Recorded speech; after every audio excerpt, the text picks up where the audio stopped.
Colter Vane didn't knock. He kicked Marshal Everett Boone's door off its hinges at 7 in the morning, walked into the man's kitchen while Boone was still pouring his coffee, and shot him twice in the chest before the cup hit the floor. Then he stepped over the body, picked up the coffee pot, poured himself a cup, and drank it standing at the dead man's window, while Boone's blood spread across the floorboards. He didn't run. He didn't hide. He walked back out through Main Street in broad daylight, tipped his hat to the woman who screamed on the boardwalk, and told the frozen deputy watching from across the street, "You're next if you put that badge back on." Red Creek had a new owner, and Colter Vane wanted everyone to watch him take it. If you've ever stood at the edge of something you knew you should stop and felt your feet go cold, felt your mouth go dry, and your hands go useless, then you already know exactly what this story is about. This isn't a story about a fast gun. It's about what happens after a man fails, and whether failure gets the final word. If that question has ever kept you awake, stay with us. Subscribe to this channel and follow this story to the very end, because the next one coming will be just as hard to forget. Hit the like button and drop a comment below telling us the city and country where you're watching from. I want to see how far this story travels. Now, let's go back to Red Creek. The town had been dying before Vane arrived. That was the truth nobody said out loud, but everyone understood. The railroad had curved south 2 years earlier, taking the freight traffic and 3 of the 4 saloons with it. The bank had reduced its hours. 2 of the larger ranches had sold off cattle and weren't restocking. Red Creek was the kind of town that still had its name on the map, but had stopped believing in itself sometime around 1881. Marshal Everett Boone had been the last thing holding its shape. He wasn't a legend, he wasn't particularly fast, and he'd never killed a man he hadn't tried to talk down first. He was 53 years old with bad knees and a habit of falling asleep in his chair after supper. But he showed up. Every morning, 6 o'clock, walking the length of Main Street before the bakers had their ovens hot. Every evening, checking the doors on the businesses that had already closed for good, as if keeping watch over empty buildings still mattered. People trusted him the way they trusted the sun coming up. Not because it was exciting, because it was certain. When Colter Vane and his black spurs rode into Red Creek the first time, 7 men, horses lathered, one of them trailing blood from a wound that nobody asked about Boone, had walked out to meet them alone. He told them they could water their horses, buy supplies, sleep one night at the boarding house, and be gone by morning. Vane had looked him over the way a man looks at something he's already decided isn't worth his attention. "And if we decide we like it here, then you'd be making a mistake," Boone said. "And I'd have to help you understand that." Vane smiled. He had a smile that never reached his eyes wide, practiced, used for moments precisely like this one. "Old man," he said, "I haven't made a mistake since I was 19. "Then you're overdue." Boone held his ground until Vane looked away first. The black spurs moved on to the boarding house. People exhaled. The marshal went back to his office, poured himself 2 fingers of rye he almost never touched, and sat with it for a long time without drinking. He knew what Vane was. He'd seen men like that before, men who'd figured out that fear was a currency, and that the fastest way to get rich was to spend other people's courage until it ran out. He just didn't know how little time he had left. Vane came back 4 days later. Alone this time, no horses, no gang. Just a man walking down the center of Main Street at 7 in the morning like he owned the road he was walking on. He went to Boone's house, not the office. That was the part that haunted young Deputy Wyatt Mercer. Afterward, the calculating deliberateness of it. Vane hadn't come for a confrontation. He hadn't come for an arrest. He'd come because he'd watched long enough to know that Everett Boone lived alone, that his house was at the quiet end of the street, and that if you kicked the door in fast enough, the man wouldn't even have time to reach for anything. Wyatt had been crossing the far end of Main Street when he heard the shots. 2 of them, close together. The kind of sound that doesn't leave room for doubt. He'd stopped walking. That was what he could never make himself say out loud afterward. Not to anyone. Stopped walking. His body just stopped. Like the connection between his mind and his legs had been severed cleanly.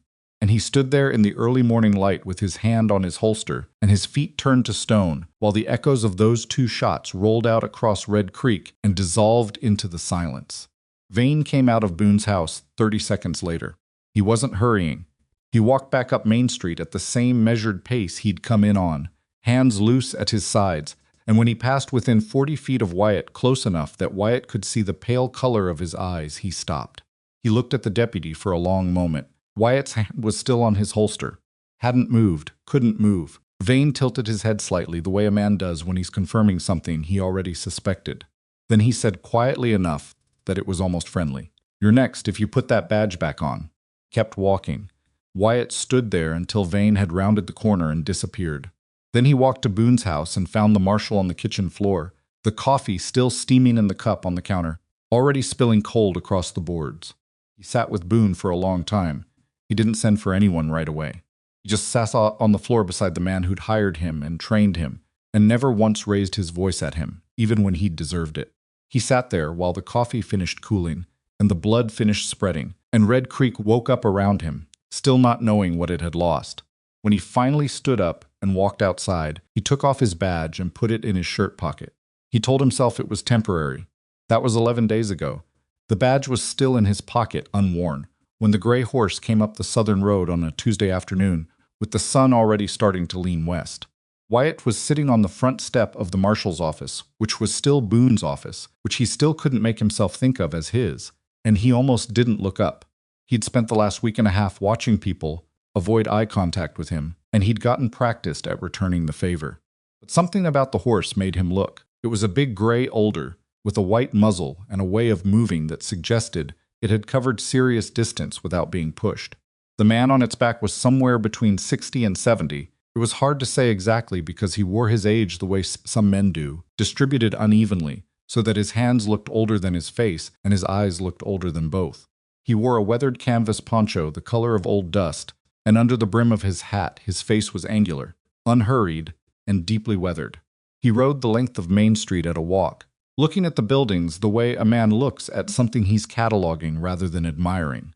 He stopped in front of the boarding house, dismounted with the slightly careful movement of a man whose joints have started offering opinions, and looped the reins around the post. Then he looked up and down the street, and his eyes found Wyatt. He walked over unhurried, like a man with nowhere else he needed to be. "This the marshal's office?" "It was," Wyatt said. "Whose is it now?" Wyatt looked at him. "Nobody's at the moment."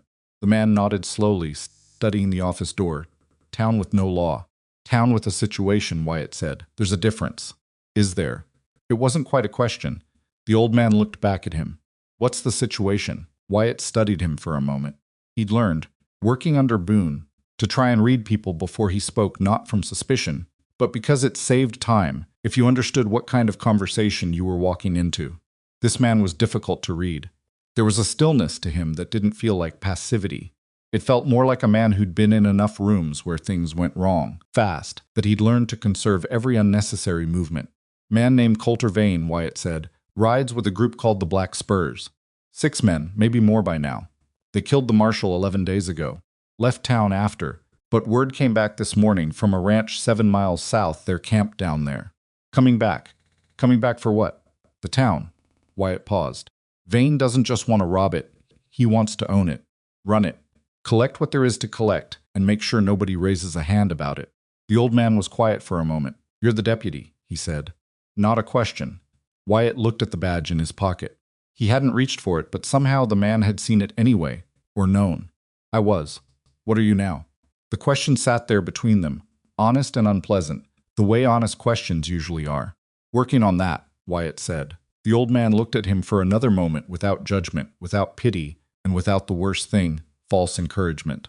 Then he nodded once, like he'd received an answer that told him something useful, and turned back toward the boarding house. "I'm going to need a room," he said, "and somewhere to put my horse." Wyatt stood. "You're staying?" "For a while." Mr. Wyatt stopped. "Vane's coming back with 5 armed men. Probably more. This town has got a blacksmith, a widow who used to ranch, a handful of storekeepers, and me. And He stopped again. The old man turned back. "You're what?" Wyatt's jaw worked for a moment. Then he said it, because the man's directness seemed to demand the same. "I had a shot at the men who killed Marshal Boone. Clear shot. I froze, didn't pull, stood there and watched him walk away. He met the old man's eyes because the shame of it had been killing him softly for 11 days, and he was suddenly exhausted by the weight of hiding it. That's what I am." That's the man Vane looked at and decided wasn't worth a bullet. The silence that followed wasn't comfortable, but it wasn't cruel either. The old man said, "What's your name, deputy?" "Wyatt Mercer." "Wyatt," he said at once, "the way you repeat a name when you want to make sure you've got it. Mine's Caleb Rourke." He pulled open his poncho briefly, not a threat. Just a statement, and Wyatt saw the two revolvers holstered on either side, worn-handled, clearly used. Then the poncho settled back into place. The stable's still open? Barely. Then get me a room and I'll get my horse settled. He started walking again. After that, you can tell me everything you know about Colter Vane. Caleb Rourke was not what anyone in Red Creek expected. They'd expected, if they'd expected anyone at all, someone theatrical. Someone who announced himself. The dime novels that circulated even in dying towns like Red Creek trafficked in a particular image of the aging gunfighter, weathered but magnetic, carrying their violence like a badge of their own, prone to meaningful silences and dramatic arrivals. Caleb ate supper at the boarding house table with the other guests and said almost nothing.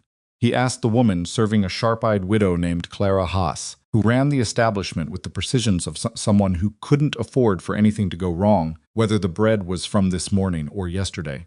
Told him this morning. He said thank you. He ate everything on his plate without commentary. He went to bed early. The next morning he was up before the bakers, walking the length of Main Street in the blue-gray pre-dawn, with his hands in his pockets and his hat pulled low, studying the layout of the town with the focused attention of a man measuring something. He noted the angles. He noted where the cover was and where it wasn't. The gaps between buildings, the elevated positions, two of them, a hayloft on the north end and the second story of the general store on the south, both with clear sight lines to the main stretch. The water trough that sat in the center of the street like an afterthought, too low to provide real cover, but positioned to slow a mounted rider's advance. The alleys beside the blacksmith's shop that fed into the back lane behind the businesses. He noted all of this without writing anything down. Then he went back to the boarding house, had coffee and eggs, and asked Clara where he could find the blacksmith. His name was Frank Delgado, and he was a large man, not in the exaggerated way, but with the kind of physical presence that comes from 20 years of working iron. His hands were enormous, and his forearms were corded, and his face had the permanently squinted expression of a man who spends his days close to heat. He was suspicious of Caleb on principle, the way a man who's built everything he has with his own hands tends to be suspicious of strangers who arrive without explanation. "I heard you're staying," Frank said, not looking up from the piece he was working. "People are talking about why. What are they saying? Some think you're a bounty hunter. Some think you're connected to Vane somehow. Come to settle terms." Frank set down his hammer and looked at him. "What are you?" "Passing through," Caleb said, decided to stop. "Why?" Caleb looked around the smithy, the careful organization of it. The tools hung with exactness, the walls of the place bearing the years of soot and effort that accumulate when someone has worked seriously in the same space for a long time. "You built this yourself?" Frank was still watching him. "Mostly. Vane comes back. What do you think he does with it?" The big man's face shifted, not dramatically, but something moved behind his eyes. "Taxes it. Makes me pay to keep working in my own place. Or burns it and takes the iron for himself."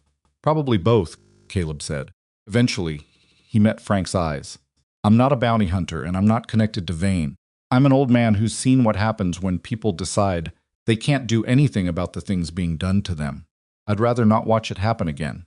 Frank studied him for a long moment. "You're going to face him." "I'm going to stand in the street," Caleb said. "Whether I face him or not depends on what he decides to do." "There's 6 of them. There's 1 of me," Caleb said. So far he let that sit for a moment. "I could use someone who knows this town, knows who can be trusted and who freezes up, and who's been waiting for something to do." Frank picked up his hammer again, turned the piece in his tongs. He worked it twice against the anvil, looked at it critically, set it down. "Come back at noon," he said. "I'll have some names for you." Clara Haas was the first name Frank gave him. Caleb went to see her that afternoon while she was airing the upstairs rooms, and found her more direct than he'd expected. She didn't ask who he was or what he wanted with the details. She just listened while he explained what he was thinking. And when he was finished, she said, "The widow on the 3rd room down misses. Alderman she can shoot. Grew up on a ranch east of here. Worked it until her husband died. She's 61 years old and she doesn't miss." "You sure?" "I've seen her handle a rifle," Clara said. "Yes." "All right." Caleb looked at her. "What about you?" She looked back at him without flinching. "Tell me what you need me to do," he told her. She nodded once and went back to airing the rooms. Wyatt found Caleb at the edge of town that evening, standing at the fence line looking south down the road where the Black Spurs were camped. The sky was doing something complicated with orange and purple, and the first cold stars were starting to show. "People are talking about you," Wyatt said. "I know. Some of it's good, Some of it isn't, Caleb said. It's fine.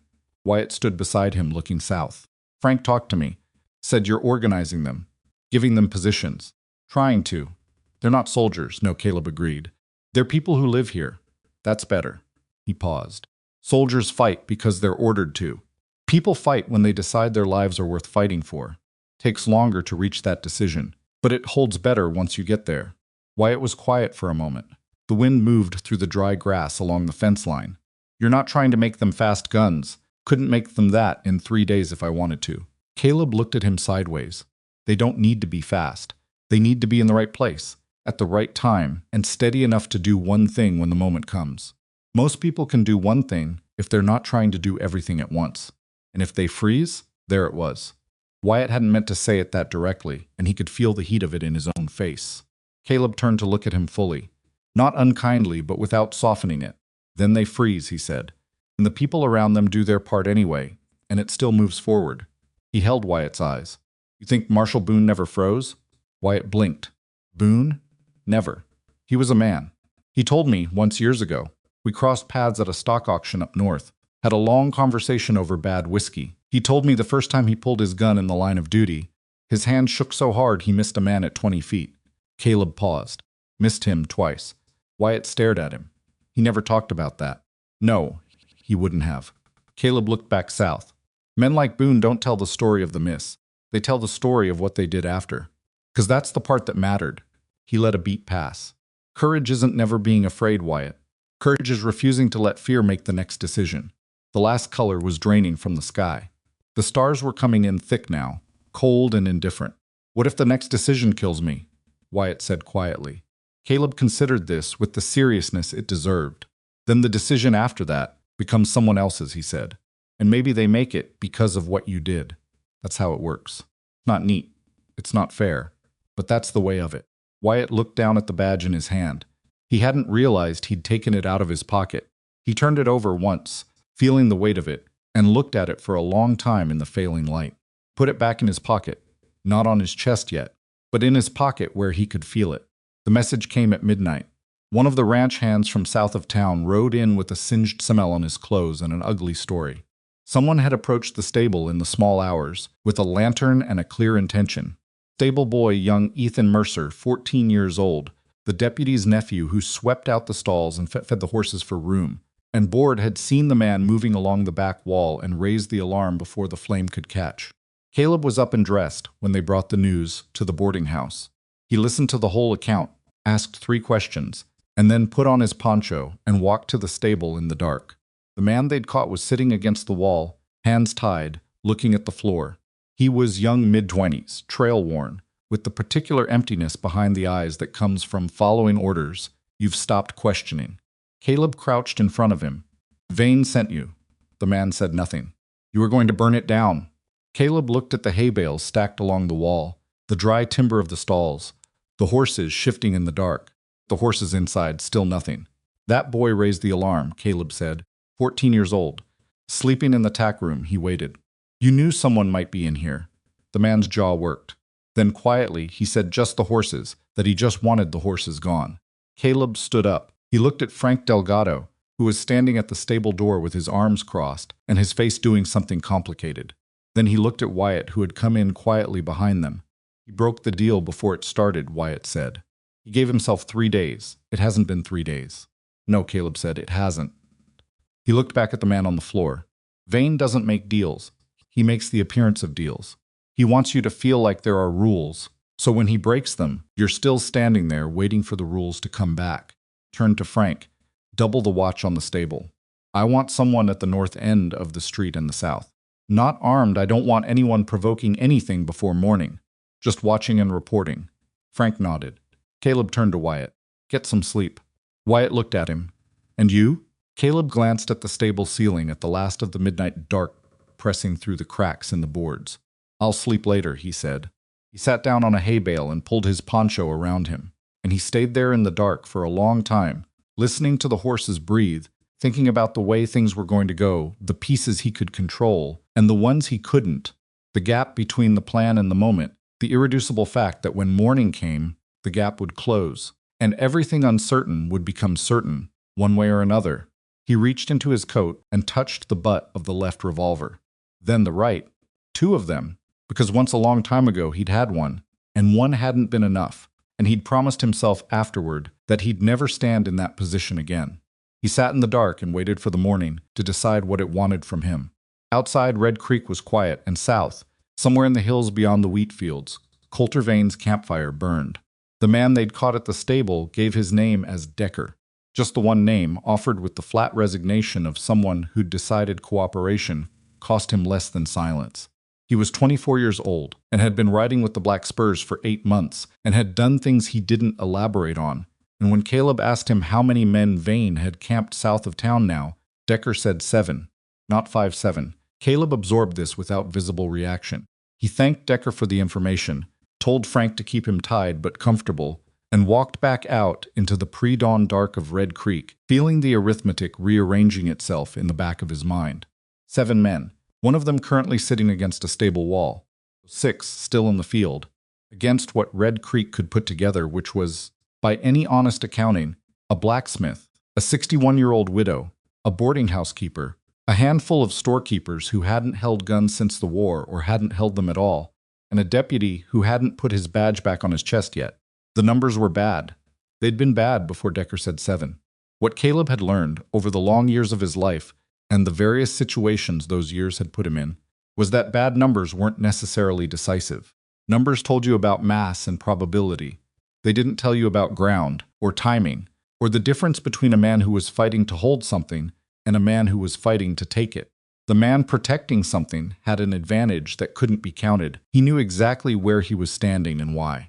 The man attacking had to figure that out while it was happening. Vane had speed and numbers. Red Creek had its own streets. The question was whether the people on those streets would use them. Morning came in gray and cold, the sky the color of old iron, and Caleb spent it moving through town with the unhurried efficiency of a man running out of time he couldn't afford to rush. He went to see the widow Frank had mentioned, Mrs. Alderman Agnes, and found her in her room at the boarding house, reading by the window, a rifle propped against the wall beside her, with the casual familiarity of a household object. She was a small woman, broad-shouldered for her size, with white hair cut practically short and eyes that were darker and more watchful than her age might have suggested. She looked Caleb over with the same directness that Clara Haas had shown, and he was beginning to understand that the women of Red Creek had survived its slow decline by cutting out the softness they couldn't afford. "You're the one staying," she said. Not unfriendly, observational. "For now," Caleb said. "Frank says you're organizing something." "Trying to." He looked at the rifle. "He said you can shoot."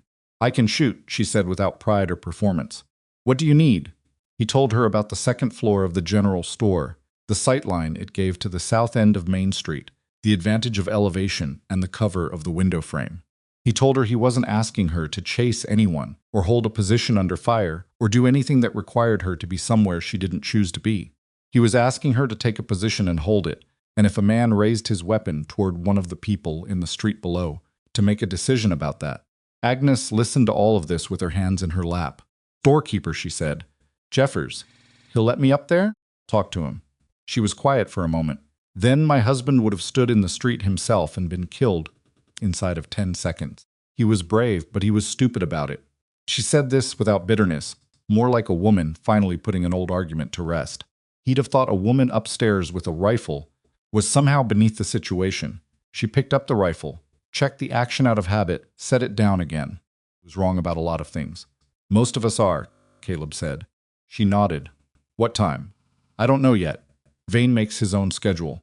But before it happens, I'll let you know." She accepted this and turned back to her book, which Caleb took as a clear indication the conversation was complete. Jeffers, the storekeeper, was a different matter.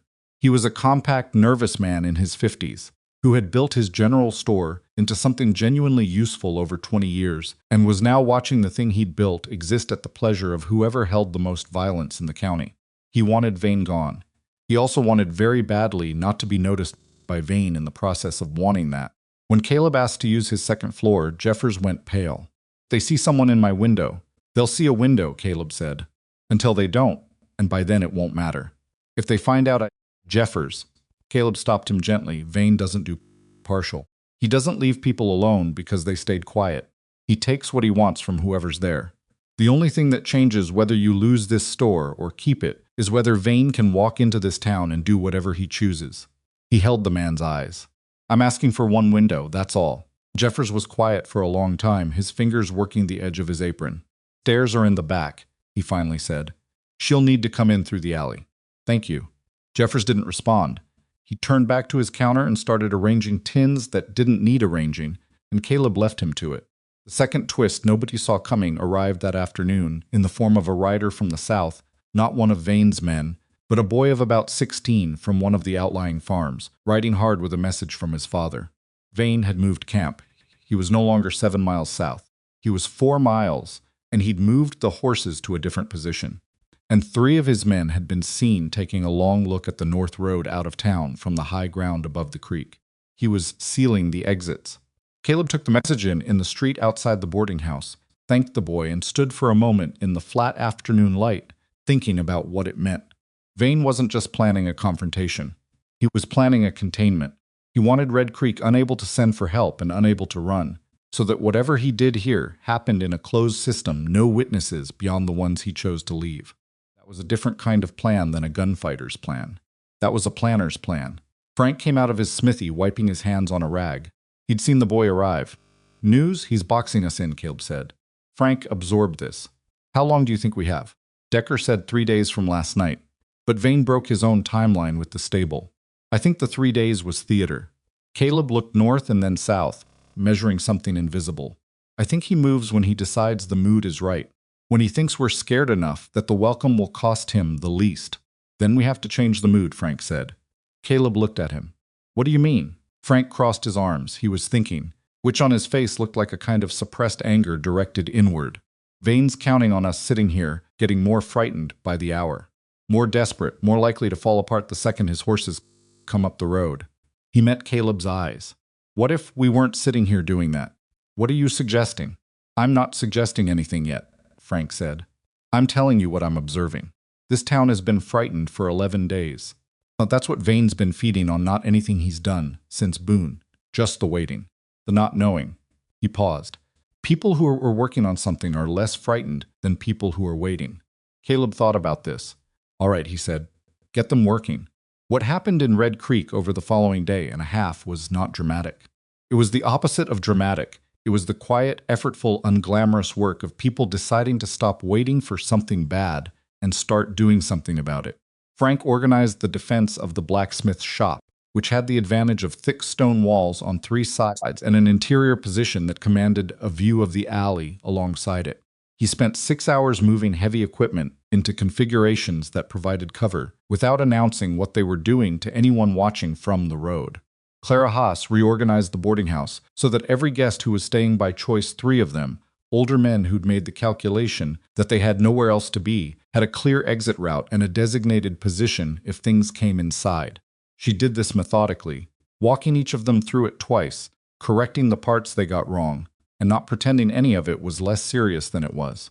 2 of the storekeepers on Main Street agreed to close and board their front windows, which gave fewer open angles for anyone moving on horseback down the center of the street. The remaining open businesses stayed open, because Caleb reasoned that a town that appeared to be going about its life was harder to read than one that had clearly fortified itself. And through all of it, underneath all of it, like a current running below the surface of a river that looks calm on top, there was the question of Wyatt Mercer. He worked alongside all of them. He was useful. He knew the town better than Caleb, knew which boards in the alley floor would give underweight, knew that the north end of Main Street had a natural choke point where the feed store's extended roof cut the angle of any rider coming in from that direction. He shared all of this without being asked and without making it about himself. The badge stayed in his pocket, and Caleb watched this the way you watch a wound that hasn't been treated yet, not intruding, but not forgetting it either. It was on the evening of the second day, with the light going red, and the town having done everything it could think of to do, that Caleb found Wyatt sitting alone at the edge of the water trough in the center of Main Street, not hiding, just sitting in the open, looking down the south road at nothing visible. Caleb sat beside him. They were quiet for a while. The street was empty, everyone having gone inside for supper, and there was a stillness to the town that felt different from the frightened stillness of the past 11 days, less like paralysis and more like held breath. They're going to come, Wyatt said. Not fear. Just stating a thing. Yes. Could be tomorrow morning. Could be. Wyatt was turning something over in his hands. In the failing light, Caleb took a moment to recognize it, the badge. He'd had it out of his pocket again, turning it the way he'd turned it at the fence line. If I put it on, Wyatt said, I'm the one who walks out first. I know that, he paused. I'm the law, if there is any. I have to be the first face they see. Yes, Caleb said again. And the last time I had to do something like that. I know, Caleb said. Wyatt's jaw tightened. I froze, Caleb. I had the gun in my hand, and I froze. I've thought about it every single day, and I've tried to figure out what I would have done different. And I don't know that I would have done anything different. I don't know that I'm the man for this. Caleb let the silence hold for a moment before he spoke.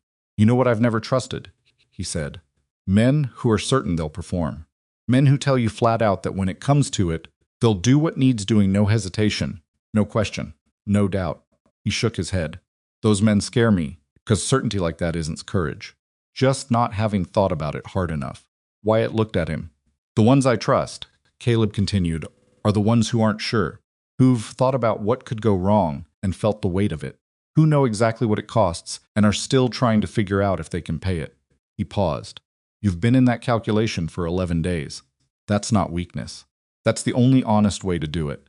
But what if I get out there and freeze again? Then you freeze, Caleb said, and the rest of us will still be there. And the moment will move past you and come back, and you'll have another choice. He turned to look at Wyatt directly. That's the thing about moments, Wyatt. They don't end when you miss them. They keep arriving. The question is how many times you're willing to let them pass. Wyatt stared at the badge for a long time. Then he said something Caleb didn't expect. Boone knew he was going to die. Caleb went still. What? The night before Vane came, Wyatt said quietly. Boone came to me. He didn't say it like that. He didn't say, I'm going to die tomorrow. But he told me things. Where the town's emergency fund was kept. What to do if the circuit judge came through before they'd sorted out the succession. Who in the county seat to contact if things went sideways. Wyatt's voice had dropped low. He was putting his house in order.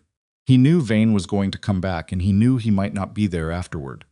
He looked at Caleb, and he still walked out to meet him the first time. Alone. Caleb sat with this. He didn't tell you to be ready for it, he finally said. No, he didn't want me to try and stop him. Wyatt's throat worked. He wanted me to know what to do after. Caleb understood this in a way that went somewhere deeper than words, and he didn't try to put it in words. He just sat with Wyatt in the gathering dark and let the weight of what Boone had done occupy the space it deserved. For a long time, Wyatt said, he trusted me to do the after part. Yes, Caleb said, and I've been making the after part about whether I'm brave enough. Caleb said nothing. He didn't need to. Wyatt looked down at the badge one more time. Then, with the careful deliberateness of a man performing an act he understands the significance of, he pinned it to his chest. It went on crooked. He straightened it with one finger. He stood up from the water trough, and in the last light of the day, on the empty street of a town that might or might not exist in the same form by tomorrow night, he looked like the thing Boone had seen in him, not a perfect deputy, not a fearless one, but a man who'd decided what the next decision was going to be. All right, he said. His voice was steady. What do we need to do before morning? They didn't sleep much, either of them. Caleb spent part of the night walking the positions one more time, Agnes Alderman's window at the general store, Frank's setup at the smithy, the two men Clara had stationed at the north and south ends of the street to watch for early movement.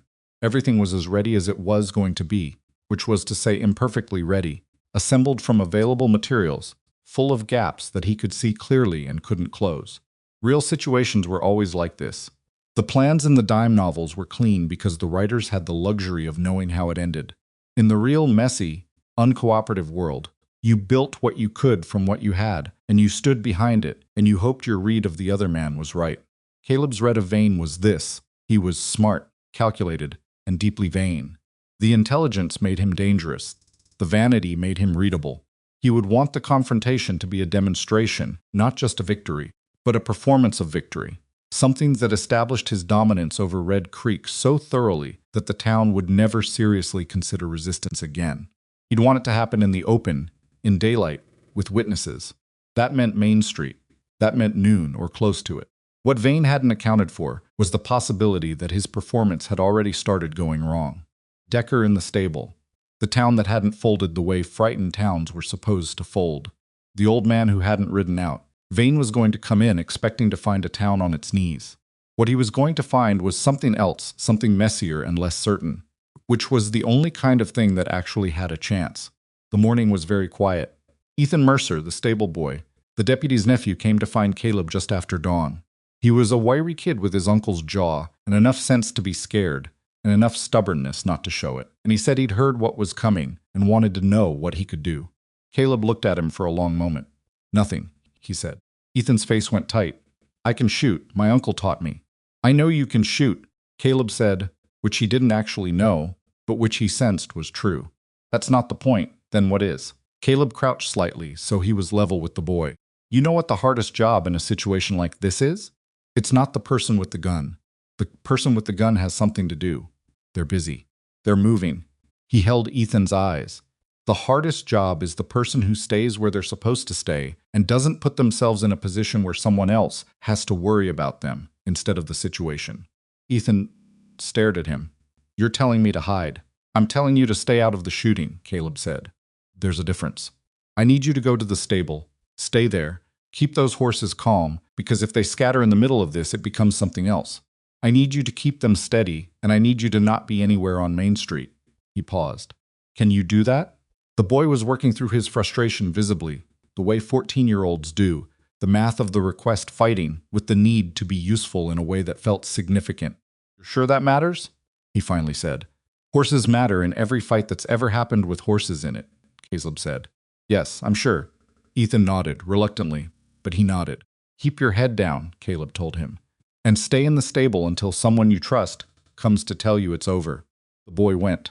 Caleb watched him go, and he felt something he didn't name, but recognized the weight of having told a child to stay safe in circumstances that made the word safe a kind of guess. Around mid-morning, Frank came to find him. He didn't have news about Vane. He had something else a problem Caleb hadn't anticipated and probably should have. Two of the men who'd agreed to take positions the night before were gone.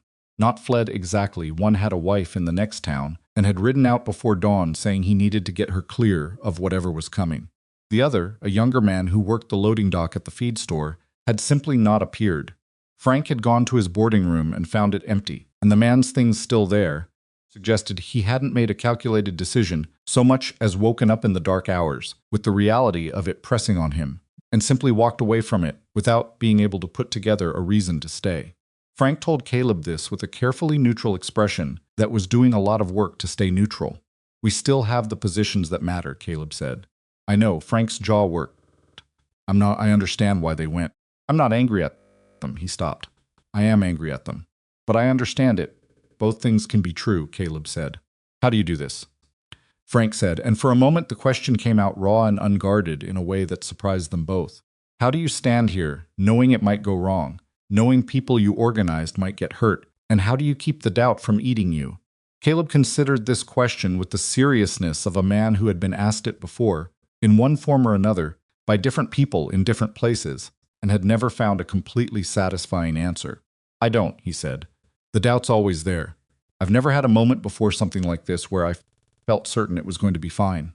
He looked at Frank. "What I've figured out is that certainty isn't what you need. What you need is something you're willing to stand up for, even when you're not sure it'll work. The standing up is the part that's yours. The outcome is never fully yours." Frank was quiet. "That's not as comforting as it sounds," he said. "No," Caleb agreed. "It isn't." They stood together for a moment in the thin morning light. "My positions are solid," Frank said finally. "I've got the smithy locked down and I can cover the alley approach. Agnes is upstairs and she's already been up there for an hour." "Good. Clara's got the boarding house the way you wanted it." "Good, and Wyatt?" Frank asked.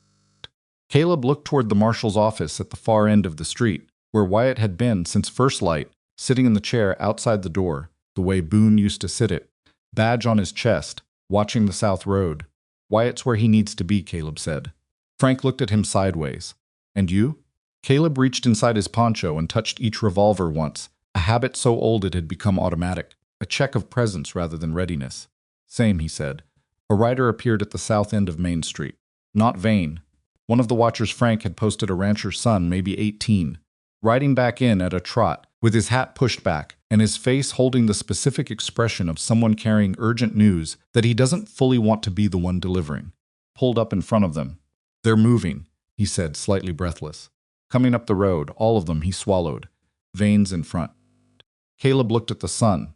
Not quite noon. Vane was breaking his own deadline again. How far out? Caleb asked. 20 minutes, maybe less. They're not hurrying. Of course they weren't hurrying. Hurrying would have suggested uncertainty. Vane was making a procession of it, riding in at a walk, letting the distance work on the nerves of anyone watching, making the weight into a weapon. Caleb turned to Frank. Get to your position. Frank was already moving. Caleb turned to the rider. Go around the back. Stay off Main Street. Tell Mrs. Haas to close the boarding house door and not open it until she hears from me. The boy nodded and wheeled his horse. Caleb walked up the center of Main Street toward the marshal's office. His steps were even, unhurried. He could feel the town watching him from behind windows, from doorways, from the cracks between boards where eyes tracked movement without wanting to be seen doing it. Wyatt saw him coming and stood up from the chair. He was pale but steady. The badge caught the morning light. They're coming, Caleb said. I heard. Wyatt looked south. All of them? All of them. Wyatt absorbed this, more than we planned for. Yes. Then we deal with more than we planned for. He said it with a flatness that wasn't bravado. It was the voice of a man who'd made his decision already and didn't need to make it again. What do I do first? Caleb looked at him. The weight of the moment pressed down on everything, on the still street and the hiding town and the pale morning sky, and the two of them standing at the edge of whatever was about to happen. You walk out to the center of the street, Caleb said quietly. You put yourself where they can see you. You tell them who you are and what you're asking of them. Wyatt's throat moved, and if they don't comply, then the rest of us respond to that, Caleb said. And you stay in the street. The deputy looked at him for a long moment. You'll be there? I'll be there, Caleb said. Something settled in Wyatt's face, not relief exactly, but a kind of quieting, the way a fire stops throwing sparks once it decides what it's burning. He reached up and straightened the badge one more time. Then he walked to the center of Main Street, stopped at the water trough, and turned to face south. Caleb watched him stand there, straight-backed in the open, with the sun beginning its climb, and the road from the south, stretching empty for now, but not for much longer. He moved quietly to his own position, not the center of the street, not visible from the south road, spot off the east side, in the partial shadow of the feed store's overhang, where he could watch the full length of the approach and move in any direction the situation required. Put his hands inside the poncho, one on each grip. South of town, somewhere on the road that ran through the wheat fields, 7 horses were carrying 7 men toward Red Creek at a deliberate walk, and at the front of them rode Colter Vane, who believed that youth and speed and the willingness to use violence created a kind of authority that couldn't be answered. He had never met Caleb Rourke. He had never met what Red Creek had become in the last 2 days. He was about to meet both at the same time. Caleb stood in the shadow of the feed store and waited, and the street was very quiet, and the badge on Wyatt Mercer's chest caught the morning light and held it. They came up the south road at a walk, the way Caleb had expected, 7 horses moving at a pace that announced itself, that said, we are not afraid of your preparation. We are not hurrying for anyone. The dust they raised was thin in the dry morning air, visible from half a mile out, and anyone in Red Creek who hadn't already found a window or a crack in a wall to watch through found one now. Colter Vane rode in front. He was younger than Caleb had pictured from Wyatt's descriptions, mid-30s, lean in the way of a man who moved constantly, with a face that was almost handsome in a sharp-featured way that made it easier to understand how he held men around him. He wore a dark coat, no hat, dark hair pushed back, and he sat his horse with the loose authority of someone who'd spent enough time on horseback that the animal had become extension of how he occupied space. He looked like confidence. He was engineered to look like confidence. Behind him rode 6 men who did not look like confidence so much as weight the specific gravity of men who had done violence before and had made a certain peace with it. They were different ages, different builds, but they carried themselves with the same practiced readiness, eyes moving over the town's buildings and angles the way Caleb's had moved when he'd first ridden in. Except where Caleb had been measuring for defense, these men were measuring for dominance. They came up the center of the road, and they did not stop at the edge of town. Wyatt stood at the water trough in the center of Main Street, alone, in the open, badge on his chest, hands at his sides. He'd taken his position when the dust appeared on the horizon, and he hadn't moved since. Caleb, from the shadow of the feed store's overhang, watched him and understood what it cost a man to stand still while something like that rode toward him, understood it not theoretically, but from the memory of his own body. In similar moments, The way time seemed to thicken, the way every sound became precise, the way the urge to move fought constantly with the decision to hold. Wyatt held. Vane saw him at about 50 yards and reined in. He looked at the deputy for a long moment, then looked at the badge, and something moved across his face, or the performance of it, which with Vane was probably the same thing. He walked his horse forward until he was 20 yards out and stopped again. "Deputy," he said. Loud enough to carry, not quite loud enough to be shouting. Conversational almost. "You're braver than I gave you credit for." "Dismount," Wyatt said. His voice came out flat, and even which Caleb knew had taken everything he had. "All of you, hands where I can see them." Vane tilted his head. "Is that right?" "You're wanted for the murder of Marshal Everett Boone," Wyatt said. "This is the county of Hale, and you are under arrest.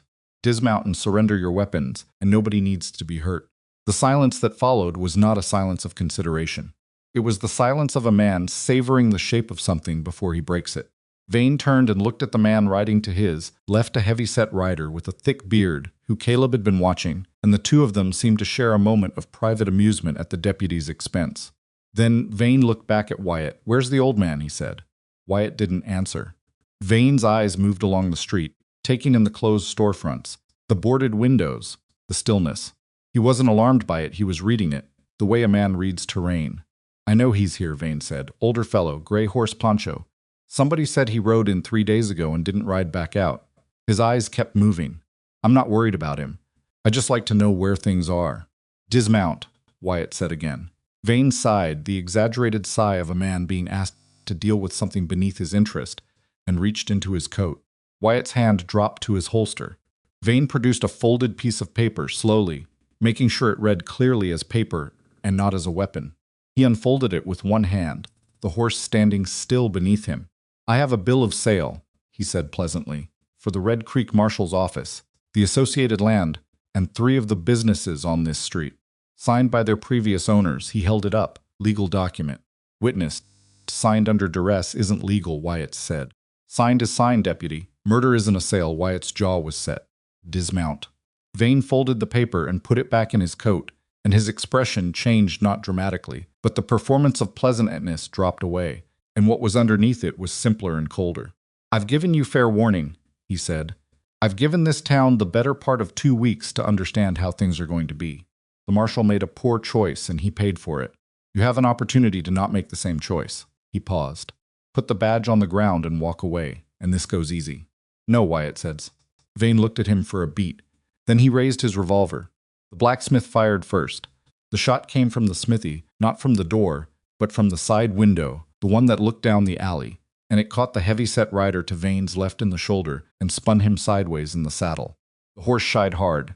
The man grabbed the pommel with his good hand, and the revolver he'd been reaching for went into the dirt. For a half-second, the street was shocked. Then it was everything at once. 2 of Vane's men wheeled their horses toward the smithy, drawing as they turned, and the sound of their shots was enormous in the enclosed length of Main Street. Caleb moved from the overhang shadow the moment Vane's weapon came up, and he was already cutting the angle as the first shots went. At the smithy, Frank was inside stone walls. He could take it. He was built for it, and Caleb's focus was Vane himself, closing the distance at a diagonal, using the water trough as a reference point that would bring him to a position where the riders between him and Vane became a problem for Vane's angle and not for his. Wyatt had drawn at Frank's first shot. He was firing at the man on Vane's right, steady two-handed, and his first shot missed. Caleb saw the dirt kick up 2 feet right, but his second connected with the man's gun arm and the return fire that had been coming, for Wyatt's chest went into the sky instead. Agnes Alderman's rifle spoke from the 2nd floor of the general store. One of the men who'd wheeled toward the smithy lurched forward over his horse's neck. He didn't fall immediately, stayed draped over the animal, which spooked and ran north, carrying him out of the fight in a direction nobody had planned for.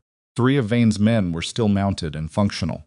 One of those 3 had spotted Caleb's movement and was tracking him, and Caleb went low behind the water trough as 2 shots came in fast, close enough that he felt the air of the second one, which was a thing that still had the power to focus his attention with a clarity that nothing else in life could match.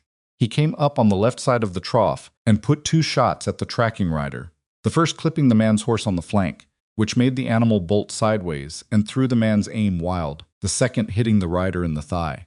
The man stayed on the horse, but his leg went out, and his face went gray, and he was no longer an organized threat, just a man trying to stay in a saddle while his body processed the new information. That left Vane, and the bearded man Frank had hit, and one more, a younger rider, who'd held back at the edge of the entrance to Main Street, watching, reading. The one Caleb had noticed on the way in because he'd held back, told you something about the man's thinking that being up front didn't. Vane had not fled. That was the thing Caleb kept tracking. Between positions, between shots, Vane was still in the center of the street, on horseback, and he was controlling his horse with his knees, while he looked for Caleb with the methodical attention of a man hunting, rather than fighting. Hyde fired once at Wyatt and missed because Wyatt had moved when Frank's first shot went off an instinct, not a plan. But it had saved him, and now Vane was looking for the old man. Because he understood, the way smart men in situations like this always eventually understood, that the old man was the center of it.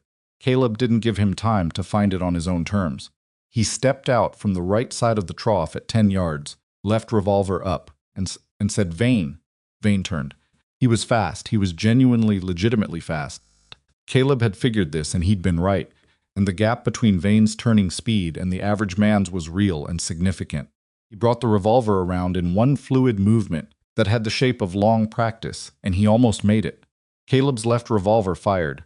The shot took Vane in the right arm, high near the shoulder. Not the chest, not where he'd been aiming. The horse had moved a half step at the wrong moment, and the angle shifted but the arm, which was enough. The revolver dropped from Vane's hand. He made a sound that wasn't quite a word and grabbed his arm with his left hand, and his horse took 3 sideways steps while he fought to stay on it. Stayed on it. He was staring at Caleb with the first expression that wasn't controlled genuine surprise, the kind that arrives when something you believed absolutely turns out to be wrong. He'd believed the old man was manageable. He'd believed it all the way up to the moment the old man's bullet found his arm. "Get off the horse," Caleb said. Vane was breathing hard. His face was white around the edges. The arm was bleeding freely, soaking into the dark coat. He stopped, recalculated. The expression changed again, moving from surprise through pain into something that was working toward recovery, toward the performance of recovery.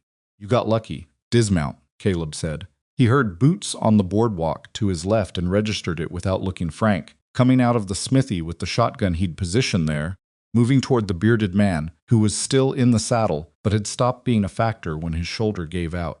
He heard a woman's voice from the direction of the boarding house, sharp, commanding Clara's voice, and the sound of a door and running steps. He heard Agnes's rifle work the action from upstairs, the mechanical click of readiness. What he didn't hear for 2 full seconds was the young rider who'd held at the back. He heard him on the 3rd second. The shot came from the mouth of the alley alongside the general store. The young rider had dismounted at the street's edge and moved on foot through the gap between buildings. The gap Caleb had identified in his first morning's walk as a weakness. The one he'd told himself they'd covered and hadn't quite covered because 2 of the men who were supposed to be watching it had left in the night. The shot hit Caleb's right revolver. Not his hand, the gun itself. The frame, in a 1 in 100 chance, that took the weapon from his grip and sent it skittering across the dirt and left his right hand numb from the impact, fingers slow to respond when he told them to close. The gun was 6 feet away. His left was up, but his angle to the alley shooter was bad. The corner of the building cut his line, and Vane on the horse was seeing all of this. Vane saw the right revolver in the dirt. Vane saw the old man's right hand hanging loose, slow, and Vane smiled. The real smile this time. Not the practiced one, the one that arrived when things went back to how they were supposed to be. "There it is," he said. He was still controlling the horse with his knees, left hand pressing his wounded arm, but his voice had come back to him, and with it, the certainty. "Look at that, all that. And you've only got 1 gun now." Caleb looked at him. "No," he said, "I just don't trust one." He reached beneath the poncho with his left hand, and the second revolver came out, the one on the left side that was already loaded, already cocked, that had been there since before he left the boarding house that morning, that had been there since before he rode into Red Creek, that had been there since a long time ago when he'd learned the lesson that made him carry it. Vane's expression went through several things in a very short time. Surprise, recognition, something close to respect, or the thing that lives next to respect when you're a man like Vane. Then the calculation. He was wounded, one-handed, on a shifting horse, with his own organization falling apart around him in pieces. Caleb fired. The shot was true. Vane dropped. Not dead, the bullet caught him in the chest, left side, and he went backward off the horse and hit the dirt hard, and lay there making the sounds of a man whose body was receiving terrible news. The horse bolted north, reins trailing. Vane's hand moved once toward the revolver he dropped, stopped, dropped flat. He was alive, for now he was alive. Caleb turned to the alley. The young rider was still there, pressed against the building wall, gun up, but he'd frozen the moment Vane fell. The way men freeze when the center of gravity of a situation disappears suddenly and nobody's told them what comes next. He was looking at Caleb with wide eyes, and a gun he wasn't sure anymore what to do with. "Put it down," Caleb said. Level, not loud. The young man's gun hand shook. "I've got 2 shots left in this one," Caleb said, which was true, "and I'm not interested in using them." "Put it down." The gun came down slowly. The young man crouched and set it on the ground, and stood back up with his hands raised, and his face had the look of someone who'd woken up from something they didn't know they'd been asleep in. Caleb lowered the revolver but didn't holster it. He turned to take stock of the street. Frank had the bearded man disarmed and seated against the smithy wall, one hand pressed to his wounded shoulder, face the color of old chalk. Agnes's rifle was still in the window tracking. The rider Caleb had hit in the thigh had managed to get his horse to the far end of the street before the animal stopped, and the man was still on it, leaning, not moving much, not a threat. The one who draped over his horse going north, Caleb didn't know yet. Wyatt. Caleb turned fast, looking for Wyatt, because in the accounting of the last 2 minutes, he'd lost track of the deputy during the middle section when the alley shooter had demanded all of his attention, and he felt the absence of that knowledge acutely. He found Wyatt at the south end of the street, standing, upright, breathing in the fast, shallow way of a man whose adrenaline was still running hard, but whose body was intact. He had his revolver in both hands, and he was looking at a man on the ground in front of him, one of Vane's riders, down unmoving, and his face was the face of someone processing what his hands had just done, and not yet sure how to organize it. He looked up when Caleb approached. "You're all right," Caleb said. Not a question, he was looking at Wyatt's coat, his arms, checking. Yes." Wyatt looked down at the man on the ground. He was going for the boarding house. He was going to go in the front. He stopped. "I didn't let him." "No," Caleb said, "you didn't." Wyatt holstered his gun with hands that were steadier than they had any right to be at that moment. He looked at the badge on his chest, still there, still straight, and then he looked up at Caleb with the eyes of a man who was standing on the other side of something and could feel the difference.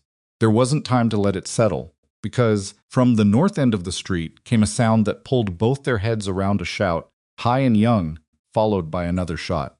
Caleb was already moving. The stable was on the north end, set back slightly from the main street, accessible through the short lane that ran between the feed store and the shuttered millinery.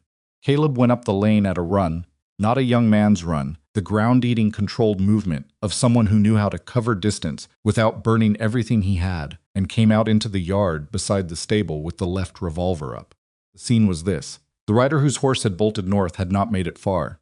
He'd come off the animal somewhere near the feed store when his leg gave out completely, and he'd actually crawled, on hands and one good knee through the gap between the buildings and into the stable yard, probably trying to find a horse, any horse, something to get out on.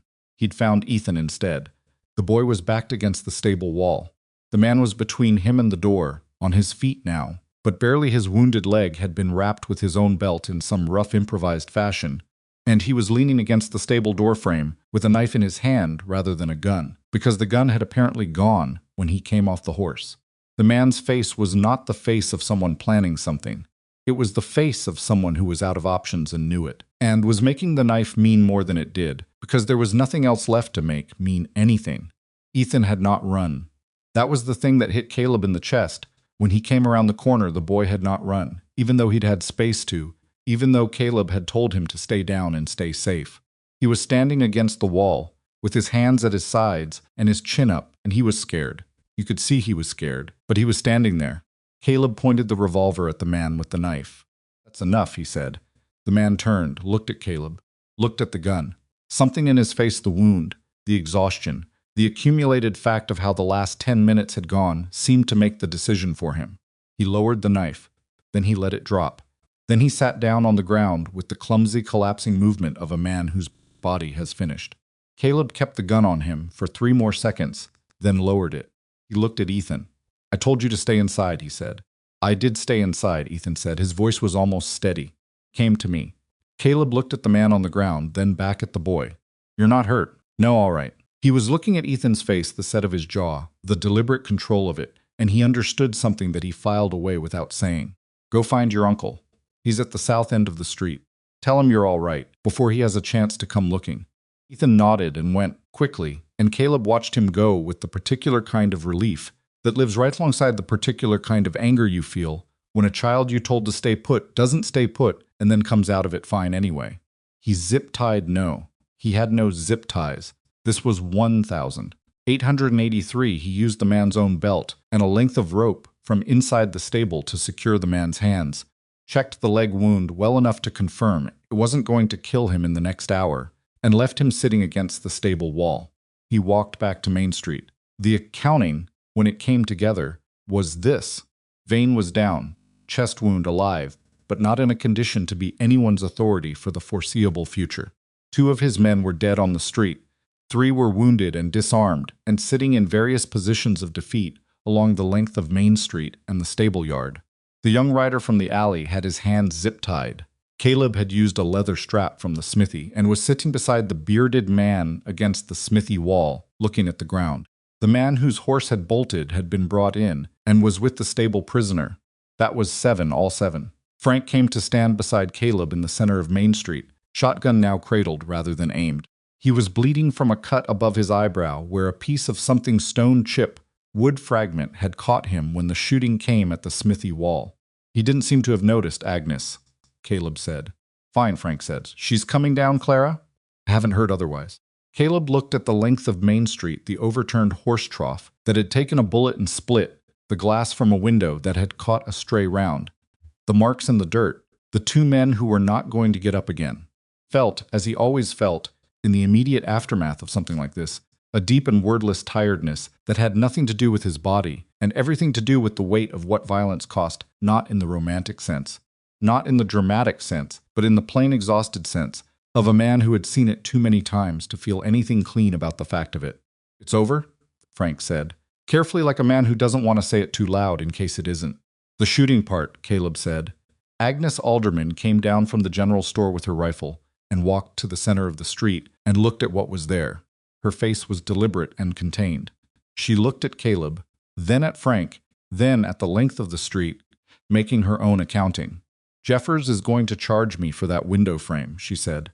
Frank let out something between a laugh and a breath. I'll fix us the window frame. You'll fix it or I'll hear about it until spring, Agnes said, and the ordinary human weight of the sentence, the specific normal, alive quality of it, landed in the middle of the street like something precious. Wyatt came from the south end, walking, and with him was Clara Haas, who had, apparently, not stayed inside the boarding house the way Caleb had told her to. She had a shotgun that Caleb had not known she owned, and which she was now carrying in the crook of her arm with the comfort of familiarity. He looked at it. You told me to close the door, she said. You didn't say anything about the back window. He didn't have an argument for that. Wyatt stopped beside him and looked at Vane, who was lying on his back in the center of Main Street, with a chest wound and a face that had lost all of its performance, and was simply the face of a man in pain who was afraid. The fear was new. Caleb didn't think he'd seen it in Vane before, not really. It was strange what losing changed in a man's face. He's going to live, Caleb said. If someone gets a doctor. Nearest doctor is 12 miles, Wyatt said. There's a woman on Clover Road who knows medicine. Mrs. Tarrant. She's helped with worse. Send someone. Already did. Wyatt paused, while you were at the stable. Caleb looked at him. Wyatt had sent for the medicine woman, had organized the sending, had done it without being told, without checking with Caleb first, because the decision was obvious, and he was the law here, and the law didn't wait for permission to do obvious things. Caleb looked at Vane in the dirt, and thought about what it meant that the man who'd shot him was now making sure he didn't bleed out. He thought about Boone's body on the kitchen floor, and the coffee cooling on the counter, and the 11 days Wyatt had carried the badge in his pocket instead of on his chest. Wyatt, he said. Yeah, you did all right. Wyatt was quiet for a moment. He looked at the badge on his chest. Then he looked down the street, north and south, at the town that was starting to open its doors and windows now, faces appearing, people who had been inside and hiding, beginning to come out into the sunlight to look at what had happened. I missed my first shot, he said. Yes, you did, Caleb said. Shook my whole body, I know. And then I took the second. Yes. Wyatt looked at him. Is that what it always feels like? Caleb thought about this, honestly, the way the question deserved. The shaking never goes away, he said. Not completely. Get more practiced at doing the next thing while it's happening. Wyatt absorbed this. That's not encouraging. No, Caleb agreed. But it's true. The people of Red Creek came out onto Main Street slowly. The way people come out after thunder, first the braver ones, testing the air, then the others behind them, and then gradually the full weight of the community filling the space that had been empty and shot through 20 minutes before. They came out, and they looked at what was there, and they looked at each other, and they looked at the badge on Wyatt Mercer's chest. Old Hank Pruitt, who ran the feed store and was 71 years old and had been in Red Creek longer than anyone currently living, walked up to Wyatt and stood in front of him without speaking for a moment. Then he put out his hand. Wyatt shook it. Pruitt nodded once, the specific nod of a man settling an account, and went back toward his store. Caleb watched this. He watched the town fill up the street around the damage, and the aftermath, watched people begin the unconscious sorting process of community who needed help, what needed doing, where to start. He watched Clara direct 2 men to move the wounded to a position where they could be watched and tended. He watched Agnes go inside the general store, presumably to face Jeffers about the window, and he heard the muffled argument begin and end faster than he'd expected, which suggested Agnes had anticipated it and brought her arguments in order. He watched Ethan Mercer find his uncle at the north end of the street and watched Wyatt's hands go to the boy's shoulders, the way hands do when they're checking for damage without wanting to show they're checking, and watched Ethan stand straight under that attention with the particular dignity of a 14-year-old who decided he'd handled himself adequately and wanted that understood. Caleb found a spot to sit on the steps of the marshal's office. Wyatt's office now, he supposed, in whatever shape the future was going to take, and he sat there with his left revolver in his lap, reloading methodically, feeding rounds into the cylinder with the careful repetition of a man who'd learned not to let the aftermath make you careless about the practical things. Picked up the right revolver from where someone Wyatt probably had placed it beside him at some point. The frame was marked where the bullet had hit it, a groove along the side, and the mechanism was jammed. It was finished as a working gun. He turned it over in his hands, looking at the damage, and he thought about the strange providence of a bullet that had hit metal instead of flesh, and he didn't attach any meaning to it, because meaning was something people attached after the fact to things that had simply happened, and the bullet hadn't known what it was hitting. He set the damaged revolver down and finished loading the left one and holstered it. Frank sat down beside him. They were quiet for a while, watching the street. I've never done anything like that before, Frank said eventually. I know. I'm not, he stopped. I don't know what I am right now. That's right, Caleb said. That's the correct thing to be right now.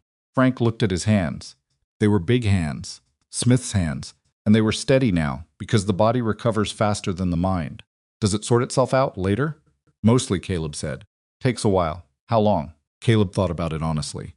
Depends what you did and whether you think it needed doing. Frank was quiet. Then it needed doing. Then that helps, Caleb said. Not immediately, but it helps. The sun had climbed past noon and was heading down the other side of the day, and Main Street of Red Creek was alive with the particular chaotic industry of a community sorting itself out after something that had tried very hard to end it. People were talking, moving, gesturing, some of them crying in the way people cry when the thing they'd been afraid of doesn't happen, the relief tears, which are a specific kind and carry their own particular exhaustion. Vane was still alive, Mrs. Tarrant would come and do what she could, and then someone would go to the county seat and come back with whatever law existed at that level, and the machinery of consequence would begin to grind, slowly and imperfectly, the way it always did. 2 men were dead on the street, and Caleb felt the weight of that without dramatizing it. He hadn't come to Red Creek to kill anyone. He'd come because he'd seen what happened when people decided they couldn't stand up for themselves, and he'd been in the neighborhood, and he'd had the capacity to do something about it. The outcome was the outcome with its full cost. He sat on the steps of the marshal's office and watched Red Creek come back to itself, piece by piece in the long afternoon. Wyatt came and sat on the other side of him. The 3 of them, Caleb, Frank. Wyatt sat in a row on the steps without talking for a while, which was, Caleb thought, about as perfect a summary of the situation as anything that could have been said. Then Wyatt said, Vane's not dead. No, he's going to face trial. If he lives that long, and if he does. Caleb shrugged. Then he faces trial. That's your part now, not mine. Wyatt looked at him sideways. What's your part now? Caleb looked down the length of Main Street, at the people moving through the afternoon light, at the buildings that were still standing, at the water trough that had a bullet through it and was going to need replacing, at the window Agnes had shot through to save Frank's wall, and which Jeffers was apparently already calculating the repair cost of. I don't know yet, he said. I'll figure it out. He reached into his coat pocket and touched nothing in particular, just putting his hand somewhere that felt settled, a habit that had no name but had been with him a long time. His right revolver was finished, his left still worked. 1 out of 2 wasn't nothing.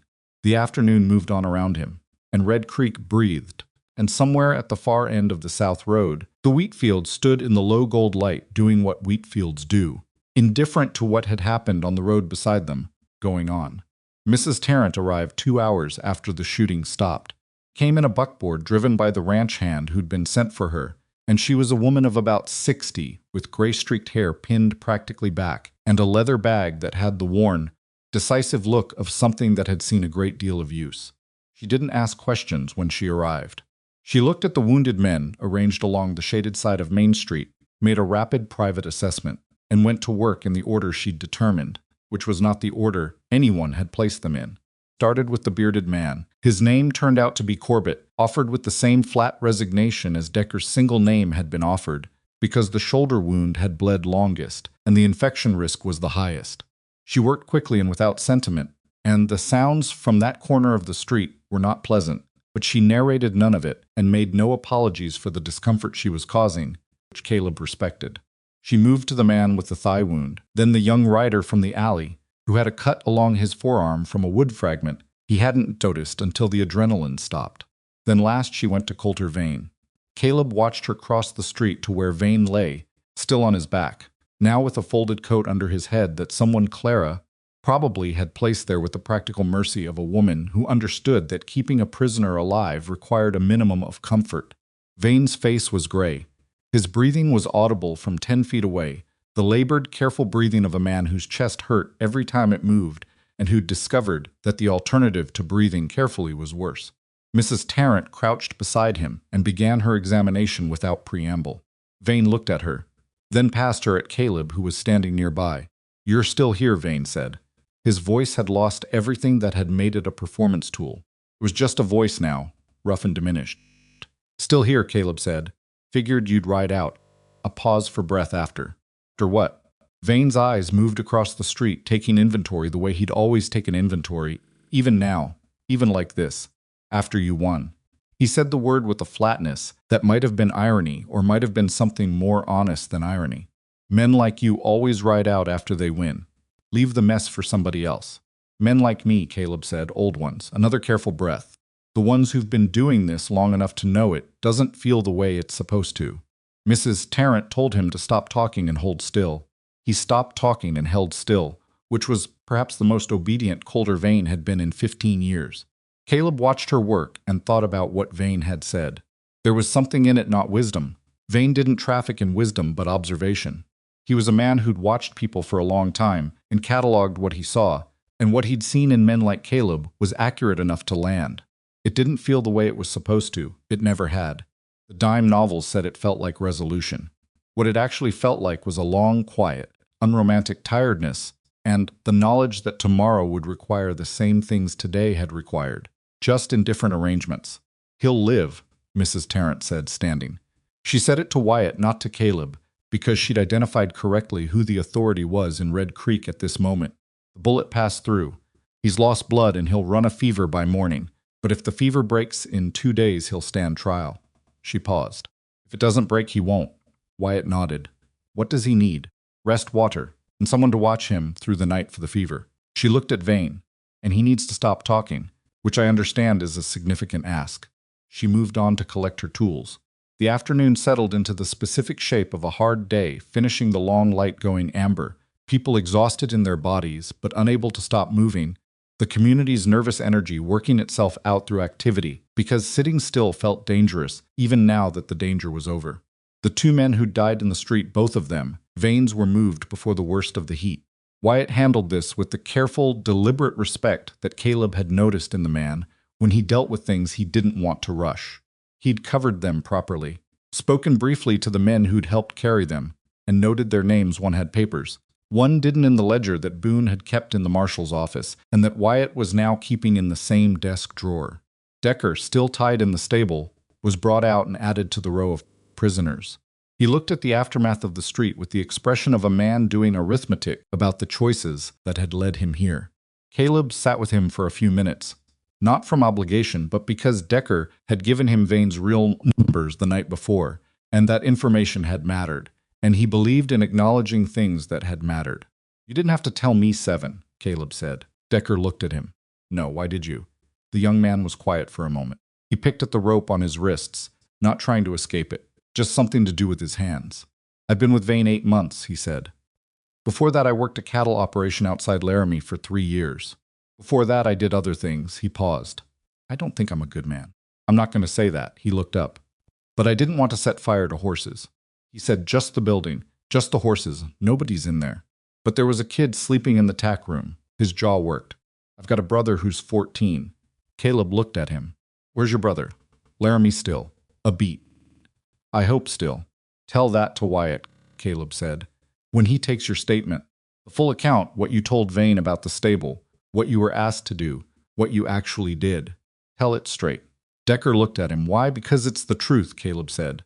"And because the judge will need to sort out 8 men's worth of charges, and the ones who cooperated honestly will be sorted differently from the ones who didn't." He stood. "It won't get you out of it, but it'll matter eventually to someone deciding something." He left Decker to think about that and went to find Wyatt. The marshal's office had never quite been Wyatt's space. It had always felt, to both of them, like a room they were borrowing from Boone, from the idea of Boone, from the shape of what Boone had been in Red Creek for 20 years. The desk was Boone's desk, scarred in the places Boone had scarred it. The map on the wall had Boone's notes on it in Boone's handwriting.